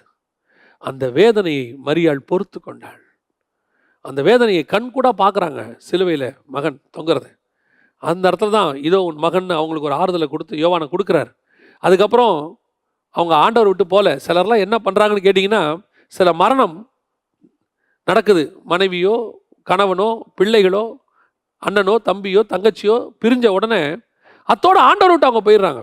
ஆண்டவர் நான் ஜெபம் பண்ணி எனக்கு கொடுக்கலைங்க, நான் ஜெபம் பண்ணி பார்த்தேன் எங்கள் அம்மாவை கொடுங்கன்னு கொடுக்கல, நான் ஜெபம் பண்ண எங்கள் அண்ணனை கொடுக்கல, எனக்கு அப்புறம் ஆண்டவர் வேண்டாம். ஏன் வேண்டாம்? ஆண்டவர் என்ன உனக்கு தீங்கு செய்யறதுக்காக எடுத்தாரா? நீ எடுத்ததுனால இப்போ என்ன தீங்கு ஆயிடுச்சா உனக்கு? உன்னை விட்டு உன் தாயையோ உன் தகப்பனையோ எடுத்ததுனால உனக்கு தீங்கு வந்துருச்சா? நீங்கள் மிஸ் பண்ணுவீங்க அவங்கள, அதில் எந்த மாற்று கருத்தும் இல்லை. ஆனால் அவர்கள் போகிறதான் அவர்களுக்கு நல்லது. தேவன் நன்மையான ஈவுகளை தான் செய்தார், அதுக்கு தேவனை விட்டு தூர போகிறது. ஆனால் மரியாள் அப்படி போல பாருங்களேன். அதற்கு பிறகு தன்னுடைய கண் எதிராகவே தன் மகன் சாகிறாரு. நான் தான் சொல்லுவேன், மரியாள் நல்ல தாய், தெய்வ தாய் கிடையாது. தெய்வ தாயாக இருந்தால் மகனை அங்கேயே அவங்க மீட்டிருப்பாங்க. அவங்க மீட்கலை, முடியாது. ஸோ அவங்க நல்ல தாய். அதுக்கு பிறகு அவங்க என்ன செஞ்சாங்களாம்? அப்போஸ்தலர் நடவடிக்கைகள் 1ஆம் அதிகாரம் 2ஆம் அதிகாரம் 2 வாசிச்சு பாருங்க. அப்போஸ்தலரோடு தங்கி இருந்த 120 பேரில் அவங்களும் இருக்காங்க. அதுக்கப்புறம் அவங்க விசுவாசத்தை விட்டு போல, தேவனை விட்டு போகலை. அதுக்கப்புறம் எனக்கு இந்த கடவுள் வேணான்னு சொல்லலை. அதுக்கப்புறம் அவங்க இன்னும் ஆண்டவருக்குள்ள ஸ்ட்ராங் ஆகுறாங்க. பரிசுத்தாவின் அபிஷேகத்தை பெற கூட்டத்துக்கு அவங்க போகிறாங்க. பரிசுத்தாவின் அபிஷேகத்தையும் பெற்றுக்கொள்கிற கூட்டத்தில் அவங்க இருக்கிறாங்க. அதுதான் ரொம்ப முக்கியம். உபத்திரம் வந்த உடனே கத்தரை விட்டுட்டு ஓடக்கூடாது. சில பிரிவுகளை கர்த்தர் உனக்கு செஞ்சாருன்றதுனால ஆண்டவர் விட்டு ஓடாதீங்க. கர்த்தர் எதை செய்தாலும் அதுக்கு பின்னாடி ஒரு நன்மை இருக்கும். உன்கிட்ட இருந்து உன் தாயையோ உன் தகப்பனையோ கணவனையோ மனைவியோ பிள்ளைகளையோ பிரிச்சாருன்னா கர்த்தர் கொடுமைக்காரர் அல்ல. அவரும் கஷ்டத்தோடு தான் அதை செஞ்சிருப்பாரு. இயேசுவை சந்தோஷமா பலி கொடுத்துருப்பாரா? உங்ககிட்ட இருந்து பிரிக்கும் போது உனக்கு என்ன வேதனை இருக்கோ அதை விட பல வேதனை ஆண்டவருக்கு இருக்கும். ஆனால் ஆண்டவருக்கு ஒன்று தெரியும், தனக்கு முன்பாக வைக்கப்பட்ட சந்தோஷத்தின் நிமித்தம் இந்த பிள்ளையை எடுத்தா உன் பிள்ளை எவ்வளவு சந்தோஷமா இருக்கும்னு கர்த்தருக்கு தெரியும். அதனால தான் எடுத்தார். நீங்க அதை புரிஞ்சுக்காம ஆத்மா பட்டயத்தை உருவி போச்சுன்னு சொல்லி ஆண்டவரை விட்டு நான் போறேன், எனக்கு ஆண்டவர் தேவையில்லை, எனக்கு இனிமேல் நான் சர்ச்சுக்கு வர மாட்டேன், இனி பைபிள் படிக்க மாட்டேன், நான் அவ்வளோ ஜெபம் பண்ண, ஏன் ஆண்டவர் எனக்கு தரல? உங்களுடைய தாத்தா பாட்டியெல்லாம் இறந்த மாதிரி தான் உங்க கூட இருந்தவங்களும் இறந்துருக்கிறாங்க. கர்த்தர் அவங்களை எடுத்ததுக்கு ஒரு முகாந்தரம் உண்டு. அந்த காரணத்தை உங்ககிட்ட சொல்லணுன்ற அவசியம் அவருக்கு இல்லை. அவர் சிருஷ்டிகர்த்தர், கொடுத்தவருக்கு எடுக்கிற உரிமை உண்டு. ஆனால் நீங்கள் அவரை உறுதியாய் பற்றிக் கொள்ளுங்கள், உங்களுக்கு ஒரு நாளும் அவர் தீங்கு செய்ய மாட்டார். அந்த பட்டயம் உருவி போகிறதை அந்த குழந்தை வயிற்றுல வந்ததிலிருந்து அந்த குழந்தை எடுத்துக்கொள்ளப்படுகிற வரைக்கும் அந்த தாய் முழுவதுமாக ஒப்பு கொடுத்ததுனால இயேசுடைய வம்ச வரலாறு பட்டியலில் அந்த அம்மா பேர் வந்துச்சு. எல்லாருடைய பேர்லையும் கணவன் பேர் வரும்போது இந்த அம்மா பேர் மட்டும் மரியாள் இடத்துல பிறந்தாள். காரணம் என்ன தெரியுமா? அந்த அம்மா அந்த அளவுக்கு தன் மகனை வயிற்றுல வாங்கின அன்னிலிருந்து சிலுவையில் கொடுக்கிற வரைக்கும் எல்லாவற்றையும் சகித்து கொண்டாள், எல்லாவற்றையும் பொறுத்து கொண்டாள். Is a good decision maker. இந்த 4 பேரும் ரொம்ப இம்பார்ட்டண்ட். தாமாராக இருக்கட்டும், ராகாபாக இருக்கட்டும், ரூத்தாக இருக்கட்டும், மரியாளாக இருக்கட்டும். தாமார் சந்ததி வளருவதற்காக தன் ஜீவனை பணயம் வைத்தவள். ராகாப் தவறான வாழ்க்கை வாழ்ந்தாலும் கிடைத்த வாய்ப்பை பயன்படுத்தி கொண்டு நல்லவளாக வாழ்ந்து தேவனுடைய திட்டத்துக்குள் வந்தவள். நீ அப்படிப்பட்ட இடத்துலேருந்து வந்திருந்தால், எப்பேற்பட்ட பாவத்தில் இருந்தாலும் கர்த்தர் இன்னைக்கு ஒன்று மன்னிப்பதற்கு வல்லமையுள்ளவராக இருக்கிறார். ரூத் தகப்பன் தாயினுடைய பாவத்தை சுமந்து கொண்டு வந்த நல்ல மகள். ஆண்டவர் அவளுக்கு ஒரு நல்ல வாழ்க்கையை கொடுத்தார். உனக்கும் ஆண்டவர் தருவார். கடைசியாய் உபத்திரவத்தை பொறுத்து கொண்டு ஏற்றுக்கொண்டு பாட அனுபவிக்க சகித்து கொண்ட மரியாளும் அந்த வம்சத்தில் வந்தாங்க. இந்த 4 நிலைகளில் நீங்கள் எந்த நிலைகளில் வேணால் இருக்கலாம். கர்த்தர் உங்களை ஆசீர்வதிக்க விரும்புகிறார். உங்களை ஜீவ புஸ்தகத்தில் பேர் எழுத விரும்புகிறார். உங்களுடைய பாடுகள் விருதாவை போகிறது இல்லை. நீங்கள் சிந்தின கண்ணீர் ஒரு நாளும் விருதாவை போகிறது இல்லை. ஒருவேளை உன் தாய் தகப்பன் மூலமாக ஏற்பட்ட உன் வேதனையை கர்த்தர் மாற்றுவதற்கு வல்லமையுள்ளவராக இருக்கிறார். உன்னுடைய கடந்த காலங்கள் தவறானதாக இருந்தாலும் அருவருப்பாக இருந்தாலும் இன்னைக்கு அதை ஆண்டவர் சுத்தமாய் மாற்ற வல்லமையுள்ளவராக இருக்கிறார். நம்ம ஜெபம் பண்ண போகிறோம்.